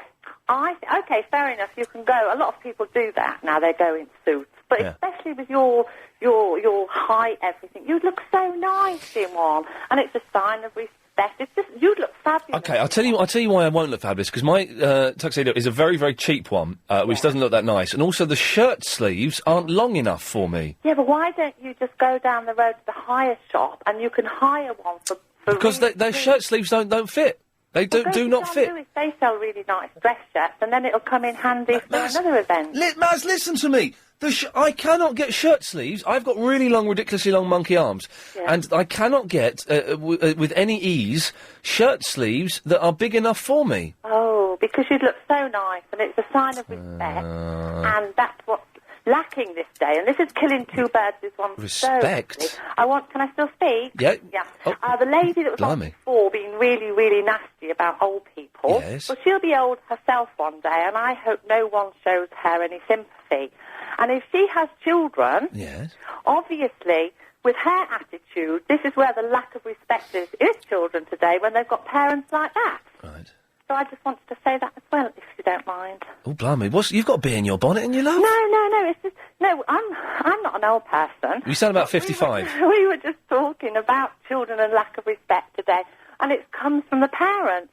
Obviously, with her attitude and how she is, well, it's passed on to her children, isn't it? So it shows where the lack of respect is there already. And she's probably bombing around the supermarket with her double buddy, knocking everybody over anyway. Oh, hang on a minute. So you've got a lack of respect for people like that? No. So you should, as an elderly person... Pardon? You, as a woman, should be respectful to everyone else, but you're showing a lack of She's won the £15,000! She's won it! Get in there! She has done it! Yes! So you should be showing respect to her. No, I shouldn't. Not to £15,000! Get in there! She was Get in there! nasty about that. And I never thought, what's his name that came on to speak? I've heard him on the radio a lot. I never thought he was elderly before. He's about 80, isn't he, his Philip? name? Philip from South Norwood. Yeah, he's always on the radio. I can't get rid of him. I never, ever imagined him. I imagined him to be like in his 40s. Oh, you did not listen to his voice. He's got the voice of an old man. No, he hasn't. Of course he has. Maz, of course he has. Or maybe I'm not very good then. I don't think you are, because it's obvious that he's in his 60s. Obvious. Is it really? Yeah. Oh, all right then. Okay. Oh, well, he's very knowledgeable. He's lovely. No, he's a good lad. We like him. He's always nice. He phones up everybody, and he's always polite. Charles is a very old man, aren't you, Charles? Me, I'm 72 nearly. There we go, 72. Oh, well. But the thing is, old people expect respect. They don't always necessarily deserve respect. Just because they've lived a long time doesn't mean we have to respect them. They have to earn respect. Everybody has to earn respect. You don't earn respect just by living for a long time. Well, I've got lots of elderly neighbours here, and they're all very nice and respectful. But some elderly people as some young people are obnoxious, arrogant, full of themselves, and overly demanding. Yeah, sounds a bit like myself. There we go, you see, Maz. Thank you very much for that. Charles? Yes? We haven't got much time now. Can you wait till after the news? Not really, I can't. I've got to cook the dinner. OK, we've got 30 seconds. Oh, look. I'm just going to... I'm using a different phone because I don't think you're getting a good reception. So can I play a little bit of music? Right, you've got 10 seconds. Right, Gordon.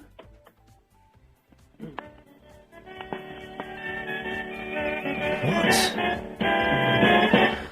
This is London's LBC 97.3. More of your calls after the latest LBC news headlines. Californian girl called Kelly, I'm assuming it's a girl, saying, you rock, dude, or something along those lines, which is excellent. Oh, yes. OK. 0870 90 90 973. What have we been talking about so far, Ian? Well, I'll tell you. Motorcyclists are rubbish. They should... Oh, by the way, Chris, how many correspondents we got for today? We've got about 6. I've had to turn 2 away. OK, that's good, because I'm thinking of knocking that whole thing on the head unless they buck up their ideas. Motorcyclists are rubbish. They shouldn't be allowed on the road. No one has taught me how to do the chicken neck, the head waggle type thing. I can't do it at all. We know what a banksman is, so thank you very much for that. And belly dancing is very, very unsexy. In fact, it's borderline hideous. Oh, I just belched on the radio. Did you hear that? I'm so sorry. I can't physically belch, but, there we go. It's a miracle, London. It seems that, yes, you have actually heard me belch. And that was an LBC 97.3 exclusive. It certainly was. And girls, why do girls get upset that their blokes eye up other women? They're not running off with them. We're not sleeping with them. We are just genetically programmed to look at hot chicks. Just as you are genetically programmed to bang on and on about your boring jobs. It's how it works. We're not interested in what you do. Don't have a go at us for looking at girls. Doug! Good afternoon, Ian. Hello, Doug. How are you? Wanted to know about black tie. Oh, yes, I'm a black tie event tomorrow. BAFTAs for video games. Okay, the definitive. As the previous lady says, you're meant to actually dress up in respect for others. Right. So you're actually not dressing up to show off oneself, but actually to pay respect for other people you're actually being with. Right. The reason also with that is it doesn't matter if you're a prince or a pauper. Everyone's going to be the same dress code. Except paupers can't afford tuxedos.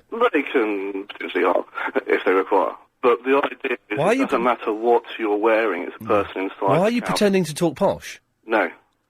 But why are you? What? Sorry? Why are you pretending to talk posh? I'm not pretending to talk posh. This is how you always talk? Occasionally, yes. Most of the time.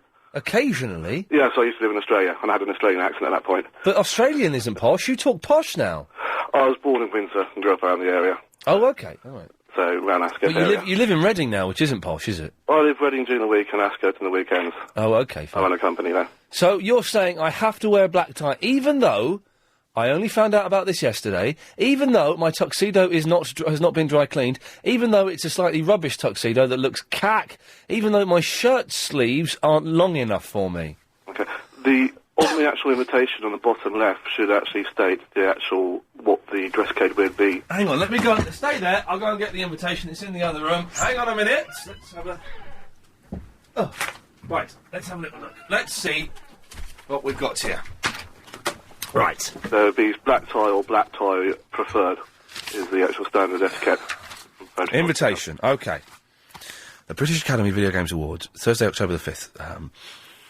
Traditionally, it's put on the bottom left corner is the actual dress code. It says, no, it says Nokia N-Gage. That's not dress code, is it? No.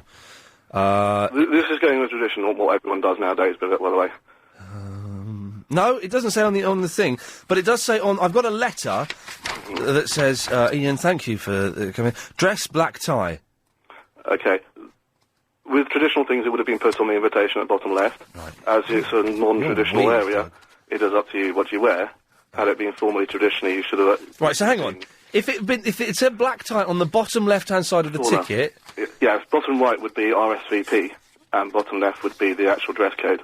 And then I've got a handwritten note.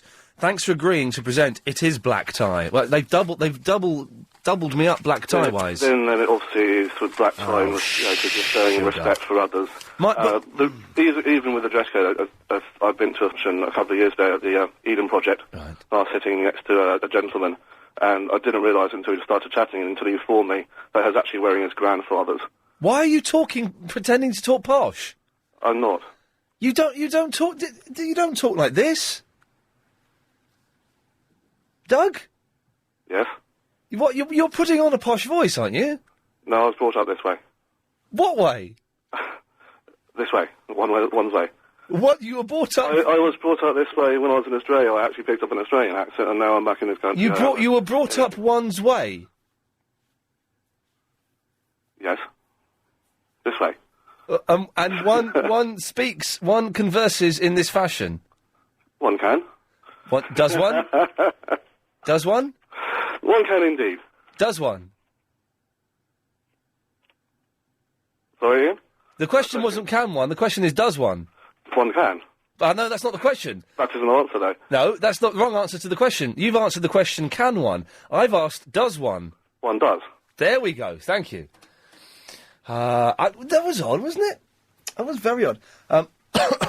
So it looks like I'm going to have to wear black tie to this blooming thing, but my tuxedo is... oh, jeez, it's horrible. Chris, we're wearing black tie. Tallulah! Hello, you. Hello.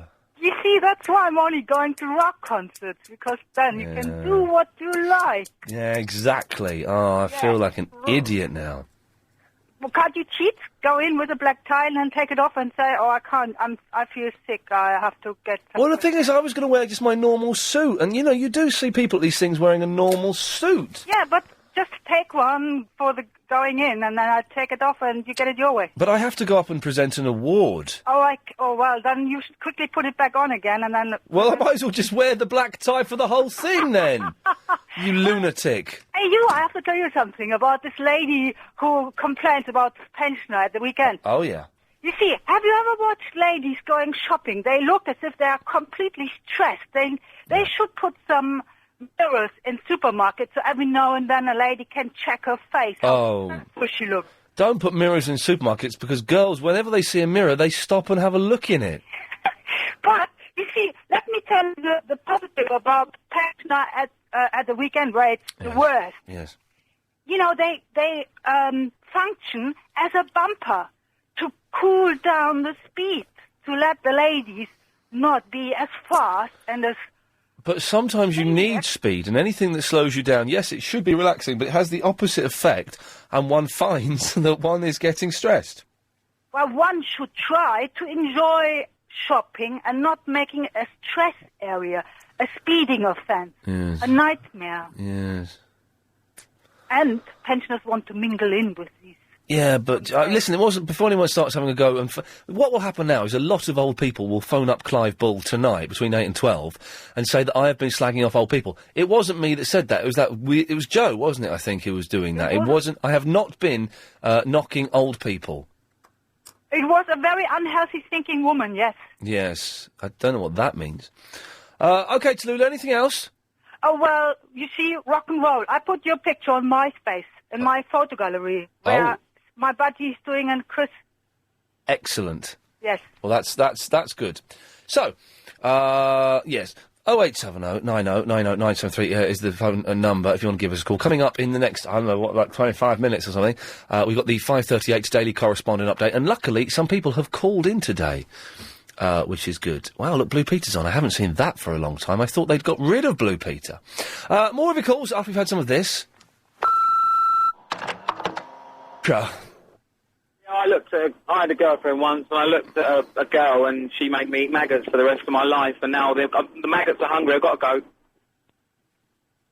He's been waiting on the phone for 15 minutes to say that. What the hell was that all about? Look, Chris hasn't got anything lined up. I'm just going to touch one of these, Chris, and see what happens.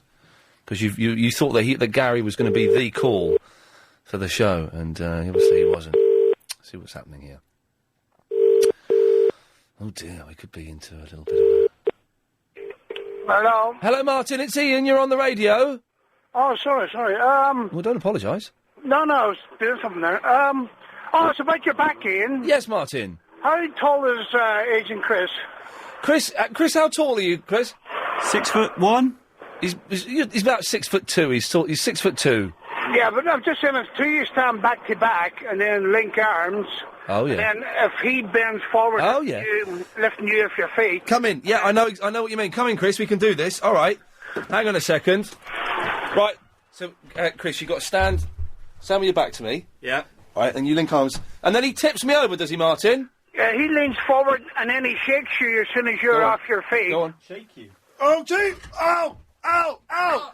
What are you doing? How far do I go? That's it! Don't go any further! Don't go any further! Jeez!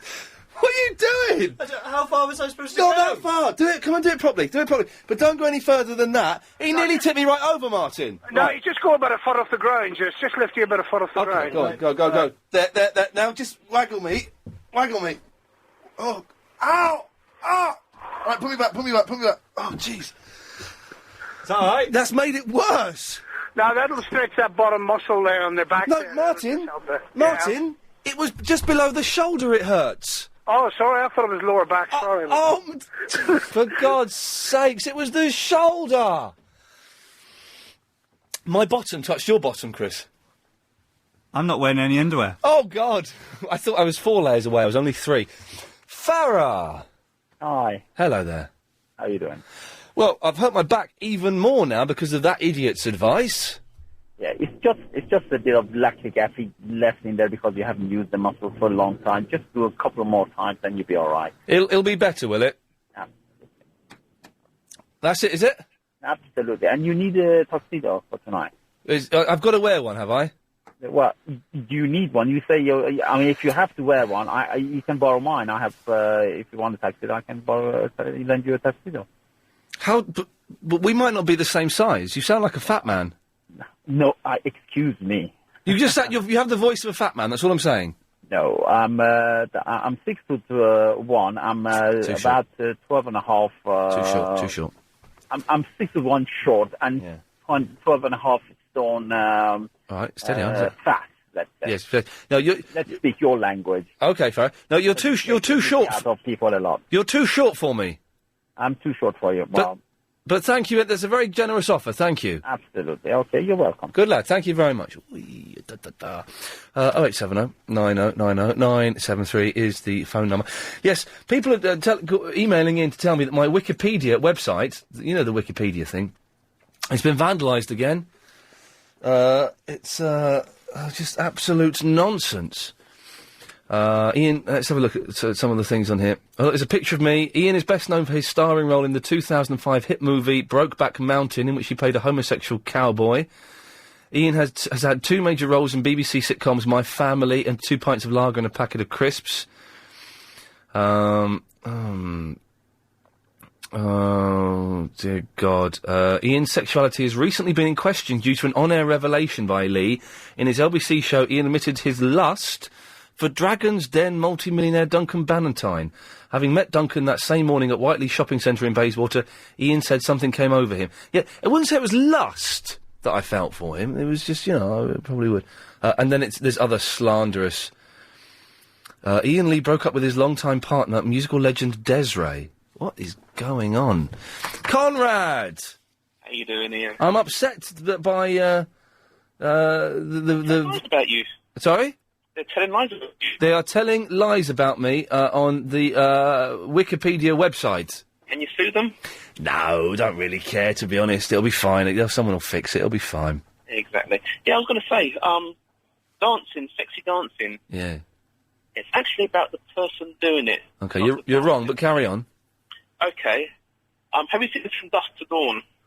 A long time ago. That's the vampire thing, isn't it? Exactly. Hey, have you seen Saw? No, I haven't, no. Well, I watched it last night. It's brilliant. Okay. But I was going to say, Salma Hayek, Yeah. doing the snake dance. Yeah. Did you find that sexy? I can't remember it, but Salma Hayek's quite sexy, isn't she? Exactly. So no matter what dance she does, it will be sexy. But she was doing a sexy dance. Yeah, she was. But it was a sexy dance, but by coincidence, she is sexy. Yes. Okay. So let's take somebody like Beyonce. Right. She could do any dance and that would be sexy. Apart from belly dancing, because it's not sexy. Imagine Beyonce, who is stunning, but in that silly gold ropey dress and the silly gold stuff, and she's leaning back and she's giving it all that, and she's got the finger symbols. No, it's not sexy. I think we need to have a longer conversation, but not on air. What does that mean, comrades? What it means is you don't know how to have this argument and win it because you can't, because you know I'm right. Well, again, that then comes down to to individual taste, doesn't it? Because I would find it sexy. Well, that's a different thing altogether. What you're saying is you find Beyonce sexy, and whatever she's dancing, even a belly dance, you'd find it sexy. I wouldn't. But that's not what you came on and said initially. No, but I think if you had your ideal woman... any kind of dance in front of you, you would find it sexy. Apart from belly dancing, because it's not sexy. So if your ideal woman was in front of you... for God's sake, how many times... In a bikini, doing a belly dance, you wouldn't find it sexy. Do you know what? You made it doubly unsexy. Do you know bikinis? Yeah. They're not sexy. Bikinis are horrible. They are the most unsexy thing in the world. So, yes, she's wearing a bikini and she's doing a belly dance. Okay. I'll have to agree to disagree with you on this one. No, that's a coward's way out of an argument, comrade. You know that. We're better than that here. But bikinis are not sexy, man. They're really unattractive. It's like really unsexy underwear. I don't understand. Why don't people just wear their underwear on the beach instead of spending all this money on bikinis and stuff? Because underwear is sexy. And you get underwear wet, it becomes see-through. That's sexy. Bikinis, they're like horrible colours and horrible shapes and... No, thank you. Paul! Good afternoon, Mr. Lee. Yes, sir. What have you got against motorbikes? Nothing against motorbikes. The motorcyclists... The riders. Yes, they are awful. It's nothing to do with the fact that you have to sit in traffic and we can just divert for it. Well, it's partly your arrogance and the fact you think you are... Sorry, I'm just watching... CBBC is on for the first time in a long time. And I've just seen the girl that hosts it... Fit. She is fit. Was she the Newsround girl? She may have been the Newsround girl. Either way, it's just full of hot chicks. When I used to watch children's TV, it was awful. All mingers. They were all mingers. Anyway, the arrogance that you think you have, your disregard and disrespect for other drivers, your total disregard for the rules and laws of the road. That's the couriers. Couriers are worse. Pizza delivery boys are even worse. But yes, all my motorcyclists are terrible. And you think that because there's a tiny gap, you think that you should be allowed through it. And if you can't quite make it, then you'll clip my wing mirror or you'll beep me because you want me to move over slightly. It's tough, mate. It's tough. Wait there. Wait your turn. No, why should we? We shouldn't have to. I mean, if we can get through, then... But you can't always get through. You can't get through unless we move out of the way for you. Which 9 times out of 10 people do. But exactly, why should he? Why should I move out of the way for you? I'm following the laws of the road. I'm in between the two lines. I'm driving safely and sensibly. Why should I move out of the way for you? Because when you think about it, it's all the cars that cause the traffic and not the bikes. It's traffic that causes traffic. Yes, correct. Well done. Well, I think you're wrong anyway. I don't think there's anything wrong with motorcyclists. Well, there we go. This is the second argument. We've just had a bloke going, yeah, well, I think you're wrong. Bye. That's it, isn't it? I'm going to ask you something and I'm going. That's it. Don't have an argument like that. We're two cop-out arguments, weren't they, Tina? Yes, they were. Excellent stuff. Well, now, I've only got 15 seconds here. But I just want, because I'm late for work anyway, but I just want to tell you, Beyonce has done a belly dance in a Baby Boy video, the song that she did with Sean Paul, and I believe she was sexy in it, and she was belly dancing, and she was wearing a little gold bikini and shaking and stuff. Okay, well, you're wrong, but thanks for that. More of your calls after this. If you've just missed that bit of Iain Lee... Yes, Ian, who was that guy, Dougie, with the dodgy accent? Where? Oh, the guy that was pretending to be posh? Yeah, he was not posh. There was not a hope in hell he was posh, because he would have told you... Yes. Right, firstly, I was just thinking, my God, could you imagine getting stuck to next to him at a black tie dude? Yes. But also, if you're going to wear a suit or a DJ, make sure it's a nice one, because nothing looks worse than a cheap suit. Mine's a cheap one. It's going to look awful. It's going to look terrible. So and also, I'm a tall guy, if you want nice shirts, reasonably priced, Lipman and Sons in Chancery Lane. Can I, very quickly, in 5 seconds, can I get away with just wearing a normal suit? Yes.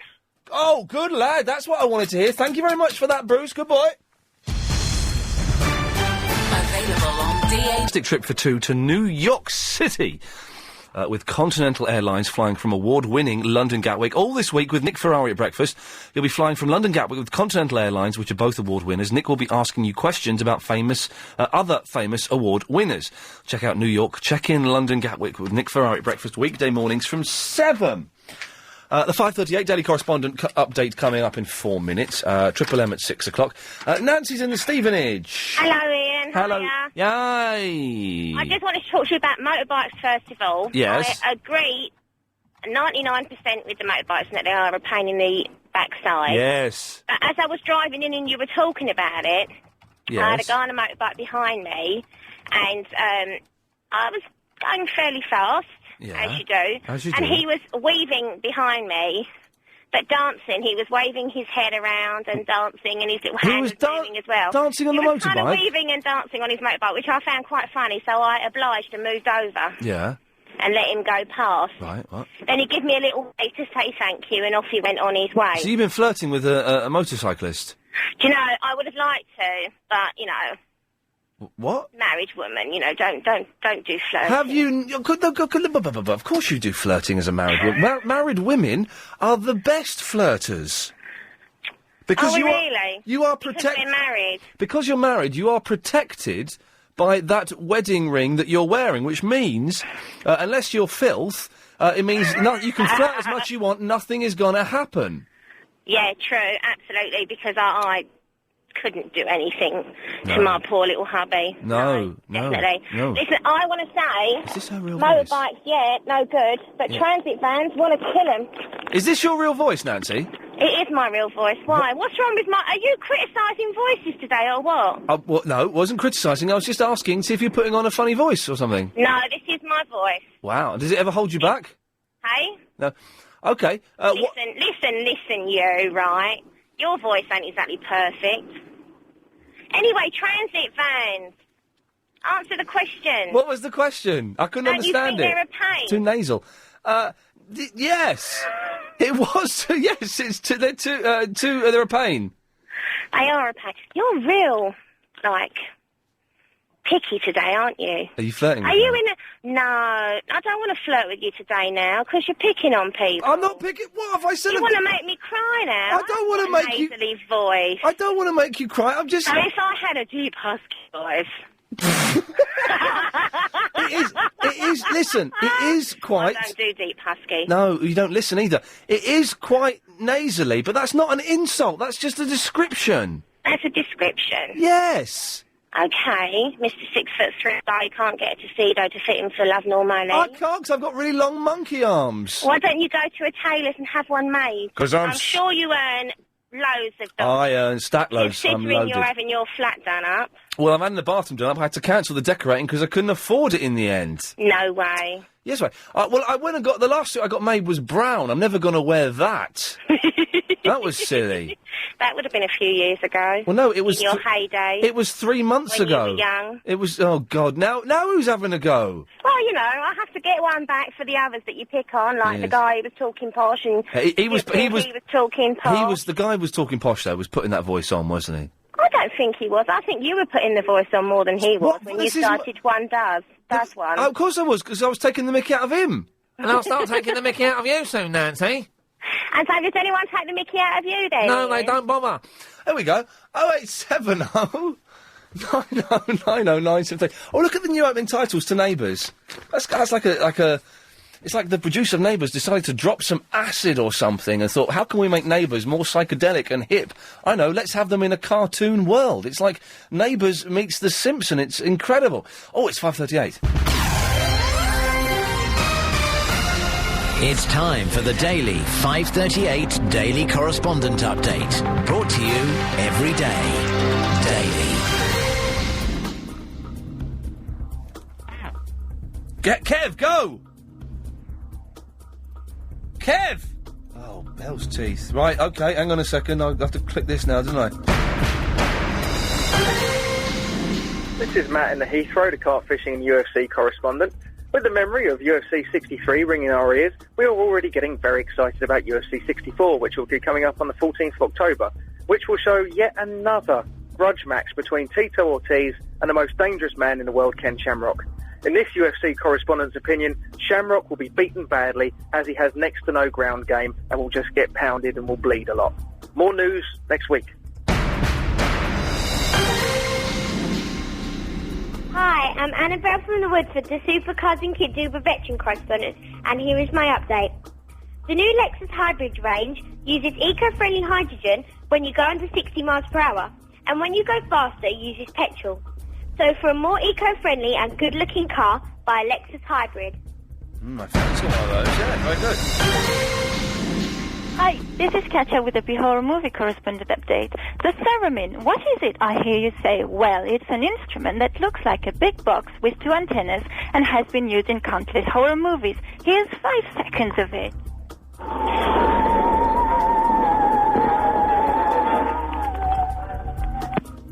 It's also used, of course, by the Beach Boys in Good Vibrations. Is that the lot? What happened to Kev? Oh, just sorry to bang on. Kev, what happened to you? Ian. You bottled it? No. Bottled my it? ear accidentally touched the mute button. I do apologise. So did you think you were on? I did, and I was actually halfway through my update. Well, it's too late. You've got to save it for tomorrow now. Okay. Hey, guess what? We've got neighbours on in the background, and I've not seen neighbours for years, but this... Oh, look, is that one of the... Who, is she one of the twins that married Paul Robinson years ago? I think it's one of the weird twins. I don't know who it is, anyway. So I haven't seen Neighbours. I don't know who she is. I recognise her. But I've just noticed that the Neighbours episodes have titles now. Have they got new credits, have they? They got new credits, but the shows have a name. Today's Neighbours is called And Then There Was One. Ian, I've not seen Neighbours for about 15 years. Blimey. So I have no idea what it's all about these days. It's still... You like Neighbours, do you, Ian? No, I haven't seen it for years. I recognise her. Who is she? I remember her from something.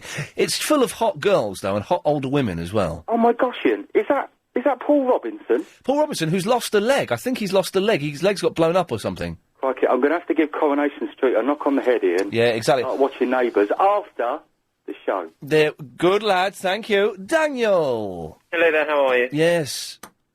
Yes. I think I know what's wrong with your back. Okay. I think you have RSI, my friend. Do I, my friend? Repetitive strain injury. I think you do. I suffered from it a few years ago. Right. It was from being on a computer for quite a long time with the right arm extended. Which side of your back is it? It's on my right side. Is that your mouse hand side? Yes, but the thing is, though, I think it's more to do with this, the going to the gym yesterday and doing a really tough, brand new workout that was entirely new exercises, and included a lot of stretching with weights, which really hurt, as opposed to mousing it off. Well, it's not necessarily the way you are using your mouse, it's the way you're sitting, so it's bad posture, potentially. Yeah. But also, if you had a new workout at the gym, it would definitely hurt. The way you sip your tea. Is it to do with that? Possibly. It could be a combination of the both. One could be making the other one a lot worse. The way you sip your tea. Yeah. So, yeah. The way you sip your tea. Fantastic. The way you sip your tea. Thank you. The way you sip your tea. Any more? The way you sip your tea. There it is. No, they can't take that away from me, no. Hello? Yes. Yes, hello, yeah, who is this? Hello? Ian? Is that Denise? Yeah. Hello, my love. Hi. Hello there. Do you mind if I thank the, hello, fine, hope you're well. Do you mind if I thank, I've been ill. Do you mind if I thank, in the early hours of this morning, I heard B talking with Marcus. You heard B? Yeah. Oh, really? He got through to Marcus? Yeah, he was talking to Marcus, but the subject Marcus picked on was rather a heavy one, so I didn't intrude. If you don't mind, B, can I thank B, please? Of course, you've got a minute, but it's yours. I've got a minute. B, if you're listening, I want to thank you for what you did for me on Bank Holiday. What did B do for you on Bank Holiday? He defended me, Ian. In what respect? Oh, yes, could someone... Yes, OK. OK, we won't go any further. What... Remind people what was said. Let's not. Well, I don't remember it. And, well, you downcastings and all that, or whatever it is you do. I don't know. A downcasting? Well, I don't know. I don't have all your machinery. I don't know what you're... Denise, I don't know what you're talking about. All right, B will. But B isn't here. I don't know... No, but if you're listening, B, it's Denise. I want to thank you for defending me on bank holiday from the bottom of my heart. What happened, Denise? I don't know what you're talking about. He will. But he's not here. I'm here. Yes, but he will listen. But the other listeners, the other 40,000 listeners, don't have a clue what you're talking about. Oh, I see. Yes. Well, it's a radio show. It's not for you to pass private messages to a weird guy called B. A weird guy? Well, I don't know. You don't think B is weird? If you could create your own world, what would be in it? Stretch now. Blanche. Ian. Blanche. Will you listen to me seriously for once? I will, of course I'll listen to you seriously. It would be rude for me not to. You for putting me on that blinking recording. What are you talking about? You know what I'm talking about. I don't know what you're talking about. This town isn't big enough for both of us. Oh, you God. You wouldn't do that. Oh, God. I can delete it. Hang on, let's delete it. Hang on. This town ain't big enough for the both of us. For the both of us. For the both of us. For the both of us. Make it worse. Stop it. Okay, let's right, listen, if we're going to talk seriously, then we need to have some serious music, so here we go. Away you go, Blanche. Right. Tomorrow you will go to a rental shop, you will get rigged out in black tie gear, and you will not let LBC down. You don't go to a black tie do, and especially to give an award in a lounge suit. Now, however inconvenient it is, you have to do it. Now, that's serious advice. You're letting us all down. If you go in a lounge suit, you're letting us all down. Are you listening? Yes, I'll do And your mother will be saying, well done, Blanche, because I've been trying to get through to him for years. You really have got to do it, because you're a representative of our LBC, and you can't let us all down. So tomorrow you're going to have to trot along and get yourself rigged out and appear as a perfect gentleman. Okay? Promise? Promise? Ian? Bob's in the Thamesmead. Oh, good afternoon, Ian. Good afternoon. That's the first time you got it right. That was very poignant, wasn't it? That last little. No, we're always right. Why did I call? Oh, yes. I'm interested to know if you understand the phenomena of when you cook. And turn your radio off. Oh, I beg your pardon. And you cook with an egg in each hand, and you want to break them, and when you crack them together, only one egg ever breaks. Do you know why that is? I don't know what you're talking about. Do you eat eggs, Ian? I do eat eggs, yes. Okay. So next time you're having maybe a veggie fry-up, if you take a couple of eggs, one in each hand, and you crack them together, not smash them together, obviously, but you just tap them together, only one egg will break. I only ever break one egg at a time in the side of the pan. Yeah, but that's boring. If you try knocking them together, only one egg breaks. Right. Why is that? I don't care. Oh, dear. I was interested because you're the font of knowledge. I wondered... I'm the font of knowledge? I'm the fonts of knowledge? Font. You might have some input on it. Why is Carl Kennedy having a guitar battle? Look, dressed as a kid. Carl Kennedy's having a guitar battle dressed as a kangaroo. Who's Carl Kennedy? He's the doctor on Neighbours that was going out with Susan, was married to Susan Kennedy and his daughter Libby and the son Malcolm, and then he had an affair, and then I stopped watching it. Yeah, it's probably because he's gay, I would imagine. No, I don't think Carl Kennedy's gay. Why not? Because he was married to Susan Kennedy, who was hot. Well, lots of people are married to hot women. Right, okay. So you're back. Oh, look at that. So you want to know? What do you want to know, Bob? I'm confused and slightly bored. I'm just intrigued as to why. What is the physics behind two eggs, both of which have fragile shells, being wrapped together, and only one will break at a time? It's quite an interesting phenomenon. I don't know what an anteater looks like. Do you? Yes. It has a long, pointy snout. Oh! And a long tongue. Is that... And they eat ants properly, do they? I think they're called anteaters because they dine almost exclusively on ants. That's correct. Brilliant, thank you. Michael! Hello, Ian. How's it going, mate? Yeah, it's all right, it's all right. I'm looking forward to going home now. You make me laugh, mate, I tell you. You actually crack me up. Great show, mate. Thank you very much. I think back onto the neighbours about the twins that used to be neighbours. Yes. I think they were called Caroline and Christine, if I'm not. They were the Alessis, weren't they? That's the one. And one had a wonky mouth, and you always knew which one was the good. There was a good-looking one, and there was one with a wonky mouth. It's always like with twins, isn't it? There's always one that's kind of good-looking, and there's one that's not as good as the other one. Yes, it turns out that it's not. It isn't one of the twins on Neighbours. It's Gail Robinson, Paul Robinson's first wife. Ooh. There's a goth. Look at that. There's a goth in Neighbours now. This is all very bizarre. Yeah, I lost track of Neighbours years ago. It's strange that it's still going, and Home and Away is still on. Yeah, because I think isn't Sally one of the teachers in there now? Sally's one of the teachers. Yes. Flaming Galah. Alf Right, Stewart. that's the one. I was about to say that, mate. Just beat me to it. Yeah, Flaming Galah. Alf Stewart's still in it. And that's about it from all. It's odd that they're still going on. They must have been running for 1,000 years. Yeah, Alf Stewart should never be killed off. I mean, if he dies, he should be brought back to life. And if he dies in real life as well, then Australia should spend all of its money on learning how to resurrect the dead and bring him back. Yes, definitely.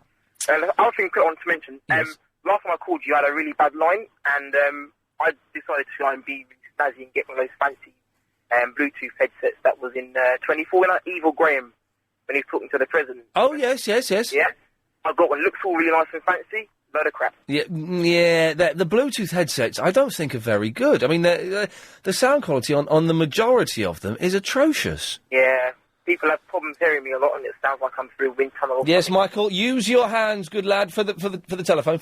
Oh dear. We'll squeeze in a couple of calls, I suppose, after these. Do you need money today? At Suttons and Rob... Alicia has emailed in saying that Carl Kennedy has released an album of country hits in real life. We've got to hunt that down. Can we get Carl Kennedy on for Music Thursday? I want Carl Kennedy on this show for Music Thursday. Chris, that's your mission. By the way, tomorrow's Music Thursday is on Friday, and it's Rick Wakeman. Young Phil. I'm on, right. Ian, good afternoon to you. Yes. How the devil are you? Yeah, good. We just missed the traffic lights, never mind. I'm here with the boys, and we're dying to speak to you again. Okay. Because, they want to say, okay, wait. Listen, about your training, yeah? Don't tell me you've got a personal trainer and you dress up in all that lycra type. I don't dress up in lycra. I dress up in whatever crappy T-shirt I was wearing the day before, and some rubbish, really old black tracksuit bottoms from Marks and Spencer's that I got for 15 quid. Oh, excellent. You've got to be baggies, yeah? Baggies. Look cool. No tight, posy stuff. No, none of that. But yes, I do have a trainer. I will go that far. I held off for a long time, but you know, if I go to the gym, I don't do anything. I need to pay a man to beat me. Seriously, I can't get motivated. Okay, listen, you've got to have somebody who's, like myself, hungry. Got to get in there. What? Personal trainers will tell you what you want to hear a lot of the time. Depends on what results you want to do. He doesn't tell me to stop when I want to stop. He tells me to do 5 more. To say, he's got to slap you around the face and say, come on, let's have it, you win, no egg. Yes, that's kind of pretty much what Luke does. Woody. Hello, darling. How are you? I'm very well, Woody. Yes, you're putting on a posh voice now. Well, I thought I'd try a little bit of decorum, being a northern girl. Yeah, it's a nice bit of decorum. After what Phil said. Yes. What did Phil say? He said I was a typical northerner. Oh, that was it, yes. Yes, muck. Little anorak. Anyway, yeah, right, come on, let's stop this tension. What do you want? You've got 10 seconds. Right, your tuxedo. Yeah. There is a shop in the centre of London. Oh, God. Now, I'm not too sure. It's either long, tall and broad, or big, tall and broad. You sure it's not High and Mighty? No. Okay. It's better than them. Okay, yeah. And it's specifically for, chaps that are 6 foot and above. Right. Broad shoulders, like the caters for the... And you think I should go and try there? Yes. I've got to go, Woody, thank you. If you missed the show today, it sounded a lot like this. Do you think that Chris spoils the show earlier? No, I think he makes it. He makes it? He makes it. He makes the show? This town ain't big enough for the both of us. Bottle boys, up with the lark. Don't care if it's early, don't care if it's dark. The last time I saw him on TV, and he was in the bill, wasn't he? Hey. My bottom touched your bottom, Chris. I'm not wearing any underwear. Oh, God. Okay. Hi. I'm trying to listen, hang on. Can I go now? Okay. There's a slight delay, isn't there? I can hear it now. I hope that helps. Bye. Sorry, I didn't see a wooden leg. Hello? Hello? Hello? No, I'm going to put the phone down. Carry on asking me. No, Is it the Guy Ritchie? No. Has he got Jude Law in it? No. Are you criticising voices today or what? And so does anyone take the mickey out of you then? No, mate, don't bother. Oh, we have good news. While the montage is being played, we found alanfletcher.net. Who's Alan Fletcher? He's Dr. Carl Kennedy. He's got a band, The Waiting Room. They're going to go to the UK soon for their 4th tour! We're going to get Dr. Carl Kennedy live at LBC 97.3. Put that in your pipe and smoke it, although I'm not implying that Carl Kennedy smokes anything in a pipe. OK, Triple M coming up next. Oh, wait, the phones are mad. Yeah, line 6, what do you want? Hello? Yes? Hello? Yes. OK, Triple M coming up next, 0870 90 90 973. Calls going straight to air. Do that after the latest LBC 97.3 news.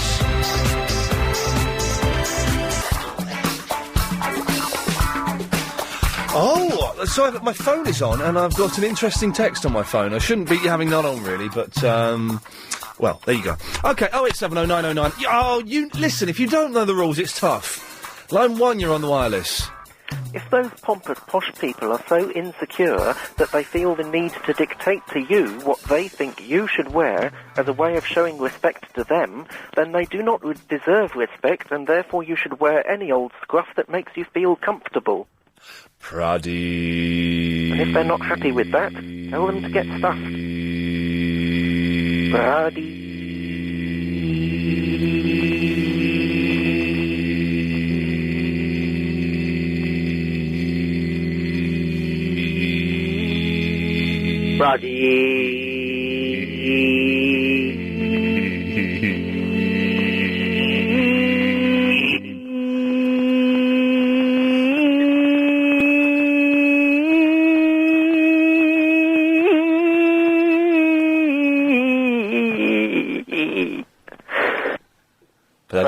There we go.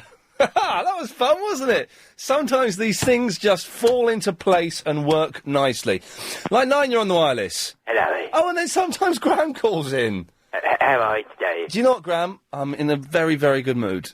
This is all very good, Ian. I think I'm going to make your day a bit better, Johnny. Oh, brilliant. What have you got for me, my friend? I'm practicing with my band today, Ian. You know? Oh, yeah. Got them here. Crap Youth? Got the boys here, Ian. We're getting Carl Kennedy in for Music Thursday. Big fan, went to see him in Wembley, Ian. He actually played Wembley, Ian. Carl Kennedy played at Wembley. He did. But, Ian, I've got a present for you. Wembley Arena? Wembley Arena, Carl Kennedy and his band. What are the band called? I have no idea, Ian. I was a little inebriated, to say the least. OK, lovely, right, yes. Yeah, I've noticed on the trail for your show, it's got a bit of funky jazz music, is that right, Ian? Has it, Chris, which funky jazz music is in the trail? Do you know, Chris? I don't know, I can't There's a little fast guitar lick in there.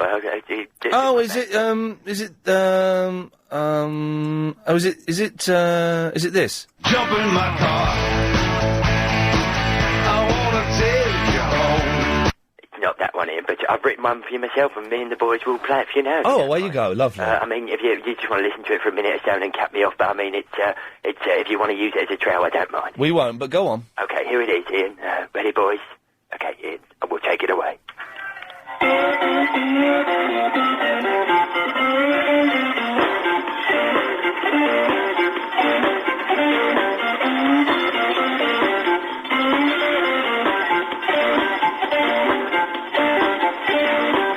I don't believe for 1 second that Graham was in any way responsible for that music, apart from pressing play. You could hear audience cheering in the background because it was a live recording. Very disappointing. Line 2, you're on the wireless. Yo, yeah, bro, what's happening, man? Hey, is this dude? Hey, man. Listen. Hey, dude. Hey, I'm sorry, man, but I got to correct you on something that you said earlier, man. Go ahead. You were talking about neighbors being on for like 1,000 years, man. That TV wasn't invented until the 1640s when the Eskimos made the Great Migration from the South Pole to the North Pole, man, and then they when they stopped over in England for food and stuff, man, they dropped off TV. Well, dude, thank you very much for that correction. I'm sorry if I confused anybody. Oh, no problem, man. Every now and then when I have to use my intellectual abilities, man, you know, I don't mind, like, spreading the knowledge, man. Thank you. This has been one of the funniest starts to any Triple M I've ever done. This is lovely. Yes, line 5. Hello. Hello. I'm going home. Okay. Bye. Bye. It's nice to know, isn't it? Line 6, you're on the wireless. Yeah, flaming galah. Yeah, flaming galah. Line 7, you're on the wireless. Ian, did you learn how to play poker yet? No, I don't know how to play poker. Oh, is this Adam that keeps asking me to go and play poker? Yeah, you learned. Why don't you learn? I taught James O'Brien how to play, and he won £300 his first game. Did he come and hang out with you? No, I told him how to play over the radio, and he went to a game with his friends, and he won all their money. I don't believe he won their money at all. He did. James O'Brien makes stuff up for his radio show. You know that, don't you? Isn't that what most people do? Yes. No, not everyone. Some of us are honest. Yes, line 6, you're on the wireless. Hello, Ian. Hello. 2 things. One is about Bob. You need to ban him, because he's far too smug, and he should stick to phoning the ferret in the morning. Okay, 2, right, yes. Yesterday, for the first time ever, I saw a munter getting out a flash sports car. What do you think about that? I thought it was only beautiful girls that drove cars like that. No, I've seen ugly girls driving flash sports cars, but there's something quite powerful about them. Obviously, She was powerful, all right, mate. You should have seen her. Boom, boom, boom. She was struggling to. It was one of those little Mercedes convertible sports cars. Yes, I know the look you mean. Line 2, you're on the wireless. Ian? Yes? Don't hang up, please. Can I just finish? Well, what have you got to say? I've listened every single day Yes. to the show. And the other thing is, I don't know what any of you look like. So therefore, it's not nice to call people names. I work on the voice and the spirit. I have no idea what any of you look like. If I did, I might be able to help you with your dress sense, which is something I used to be very good at. I don't understand what you're talking about, sorry. Well, go home and think about it. Well, no, tell me. What? Tell me what you're thinking. What bit don't you understand here? What has my looks got to do with anything at all? And you not knowing what my looks are, what does that mean? Because you called you call people names, and you don't know what you may know what they look like, or you may not know what they look like. Who have I called a name? Let's be specific here, because I don't know what you're talking about. You refer to B as weird. I don't know who he is. I just know that. Oh, is this Denise? Yeah. Oh, God Almighty! Don't just B is weird. B phones up to tell me that he's been kidnapped by NASA. For God's sakes! Well, he was holding a fairly NASA don't kidnap people. Ian, listen to me. He was holding a fairly normal conversation with Marcus early this morning. Right, about what, Denise? It may have been normal to you. Yes, about what? I don't know any of you. I don't know what you look like. What have the looks got... I Denise, just go by the voice and what I hear. What have looks got to do with it, Denise? I'm not trying to have a go at you, honestly. I'm sorry if it comes across like that. You're not going to, because I got traumatised last time and I got sick, and that's not going to happen to me again. What are you talking about? Well, then don't... If you got traumatised and sick, which is nonsense... Yeah, and now I'm fighting to get over my nerves. Well, why phone me up, then? Because I hadn't finished talking. But if you got traumatised last... Listen, if you got traumatised last time, which is a very, very strong word to use, and I don't think you know the definition of traumatised, then why phone up again? Because I'm fighting to get over it. Well, get over it in a different way. Can I just finish? No, you can't. If I know what you look... You can't. I could help you can't with... finish. Go away. What on earth? Is she for real? She's bonkers. I got traumatised last time, so I'm calling you again. Jeez. Oh, dearie me. Don't listen. If you don't like the experience of phoning in, or you don't like the way other people are treated phoning in, then don't phone in. I'm not here to bully you. This is what I am. Here's the ads, isn't it? 2 out of 10 people. On the wireless.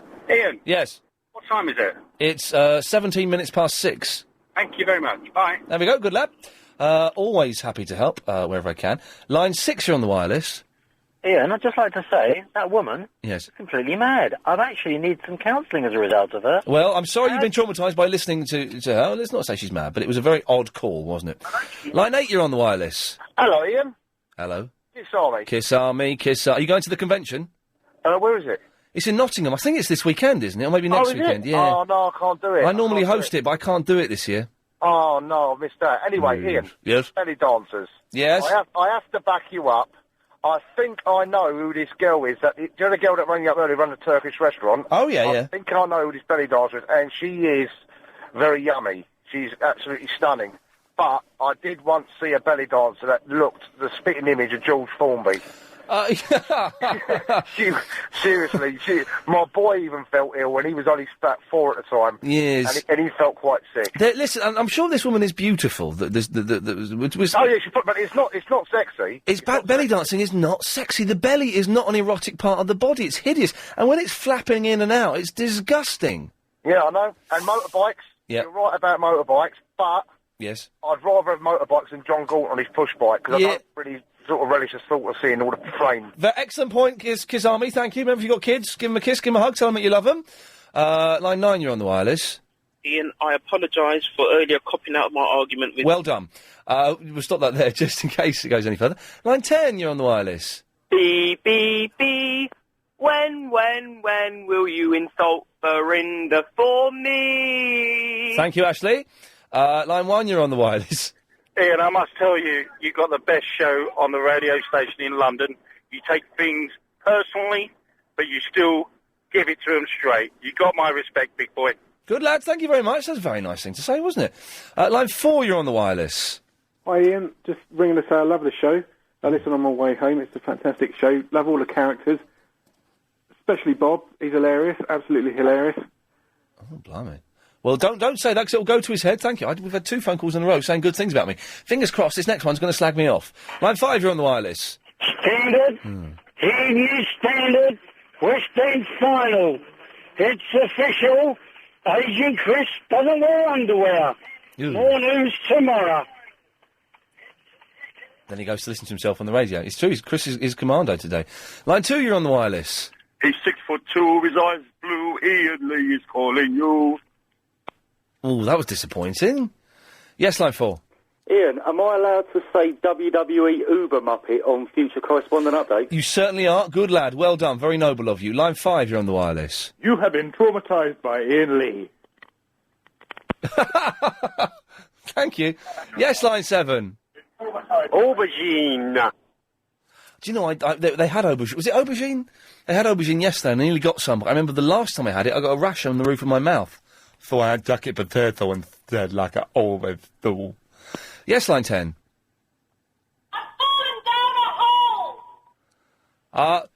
Whereabouts are you? Oh, God. Well, that sounds absolutely terrifying. Yes, line 6.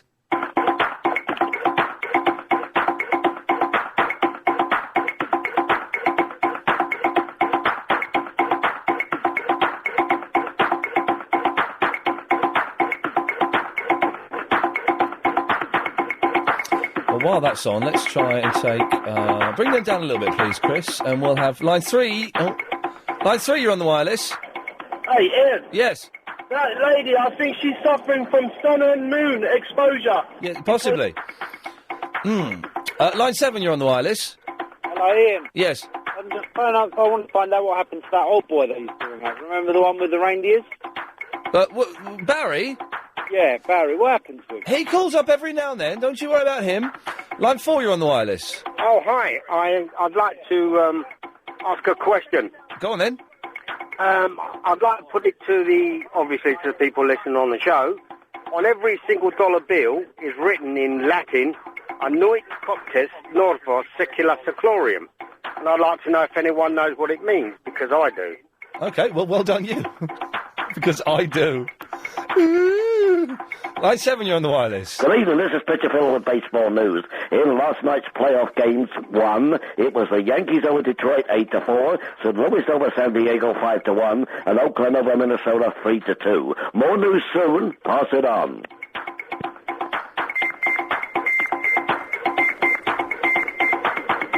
Line 3, you're on the wireless. Brady. Oh, this is beautiful. This is beautiful.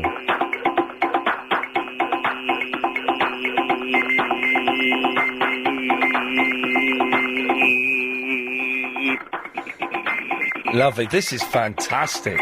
This is what it should be like. Line 9, you're on the wireless.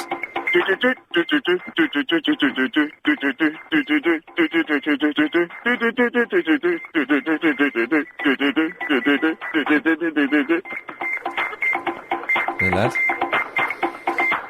Line 9, you're on the wireless. Yes. Hello. Sorry, I got cut off.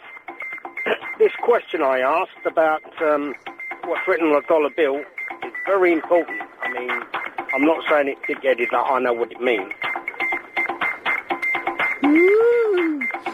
Line 1, you're on the wireless. Yeah, Ian. Yes. Hi, just want to ask you a question. Someone came up with a brain teaser a little while ago. 7 days in a week. Yep. 52 weeks in a year. Yes. 365 it equates to. Where does the other day go? I had to switch the radio off and I didn't quite catch That wasn't on my show. Wasn't that on Clive's show? It may well have been. Yes, it was on Clive's show. Listen, give him a call after 8. He'll be able to tell you. Yes, line 7.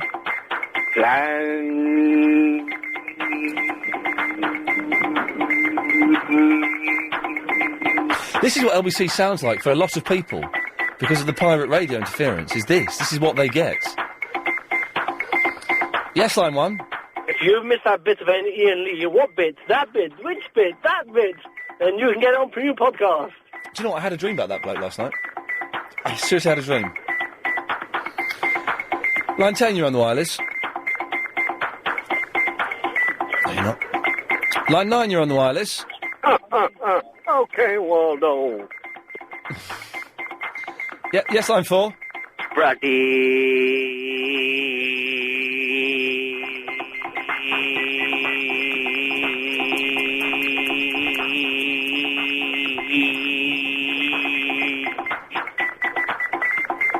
Yes, line 8. Rapunzel, Rapunzel,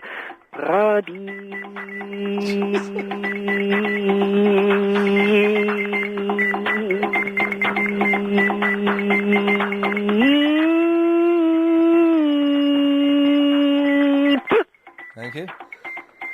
Yes, line 2. Yeah, you were so rude to Blanche. Why were you so rude to Blanche? You didn't even say thank you for the advice, you... Oh, no, no. Line 8, you're on the wireless. Hello. Hello there. A dyslexic man walked into a bar. Yes, line 7.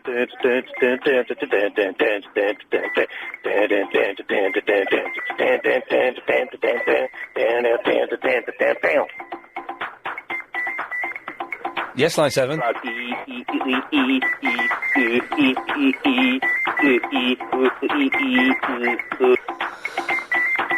Yes, line 4. But I'm on. Hello? Yeah. Line 7.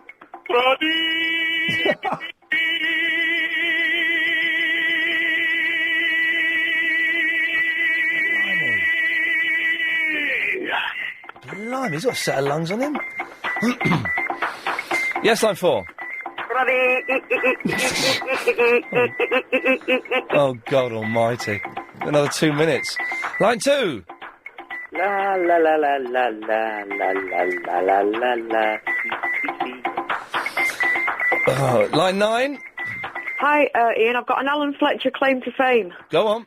If you go to his website, I'm on the homepage with Alan. Oh, really? Hang on a second. This is alanfletcher.net. Yeah, and if you go on and it says Alan's message board, there's a picture of me and Alan, and I've got a white polo neck jumper on.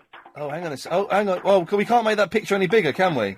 No, but if you navigate around the site, Alan made me his first fan of the month, and he actually wrote to me from Australia to tell me that he had a new website coming up, and I was going to be his fan of the month. Blimey, how do I find fan of the month? Because you look quite hot. I am. I'm But it's only a friend of yours. I'm on your website, on your MySpace. Oh, are you? And I'm a Leicester as well. Oh, hell's teeth. Well, I'll be searching through that. Thank you very much. Are you? Yes, line 9. Bring on the Polish girls. They're caliente. There we go. Oh, the other guy went. That's a shame. Where should we go to? Line 2, you're on the wireless. No, you bottled it. Line 7, you're on the wireless. Where should we go to? Line 2, you're on the line. Oh, God. Hello, sorry, yeah. One fine day in the middle of the night, 2 dead men up. You muffed it up. My granddad used to do that. That thing he was about to do there. We'll stop there, shall we? I think when the music ended, turn out the light, as Jim Morrison sort of sang, but got the words wrong and he was rubbish anyway. OK, there we go. I'm back tomorrow at 3. It's Music Thursday tomorrow, but we're having it on a Friday, so no one's coming in. Clive Bull is on at 8. The big quiz with Gary King at 7. Nightly news next. Thank you very much. I shall see you tomorrow at 3. Have a lovely evening. Bye-bye. This show is completely if Iain Lee in any way approaches being